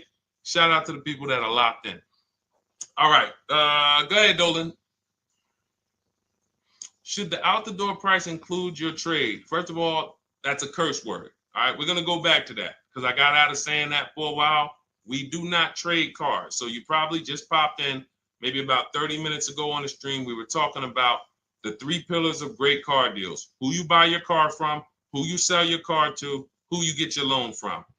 You in order to get a great deal, a below market deal, you must get a great deal from each one, which means you bid out each one. I bid out, got multiple offers for who I was going to buy my car from. I got multiple offers for who I was going to get my loan from. I got multiple offers for who I was going to sell my car to. I bid out everything, therefore I got my great deal. If you bid out this, but you don't bid out this, and somebody you get an interest rate of 7.1 when you could have got an interest rate of 5.2, you lost $2,000. Depending on the cost of your loan, how much you're financing, you lost $2,000. Yeah, you did a bid on who you bought the car from, or you didn't bid out your trade, therefore you didn't find the highest bidder. You traded your car for 14. Another bidder would have paid you 18. You lost $4,000. So you got to bid out everything. That's why we do not trade. The only people that have to trade are people with a lot of negative equity who can't pay off the difference. And that's why I am the reason for negative equity is not understanding leasing. You buy your cars, take out loans, switch the car. Negative equity. It's literally the reason for negative equity is I should have leased, but I didn't. Now I have negative equity because I'm replacing this car with a loan still on it. So out the door price will not include your other car. And if I was trading a car, then yes, the out the door price would include the trade. But because we do not trade cars, our out the door prices don't include the trade. Let me show you an example of what our out the door prices look like. So these are some spreadsheets for our Done For You program where we shop for clients. You can see here, this is we shop for a Subaru for this particular client. In this case, look, and you can see the MSRPs for this car is an inexpensive car, $27,000, $26,000. Look at the out the door prices, 29, 30, 30, 29, 29. These are all out the door prices with the taxes and fees. So you can see these dealers are giving either no discount or a little discount. 27 out the door price is 30,000. But look at the winner. Look at the winner. This particular dealer won the bid at this particular time They're not going to win the bid all the time. In this particular case, they needed the unit. $27,900 is the MSRP. Out the door price is $27,463. The out the door price is lower than the MSRP. How? Because they took off almost $4,000 in discounts. Almost $4,000 in discount. So every time you shop for your used cars or new cars, this is how you should be shopping. If you're not leasing, this is how you should be shopping. I'm getting multiple offers, out the door prices, comparing who gave me the best offer. Who gave me the best offer?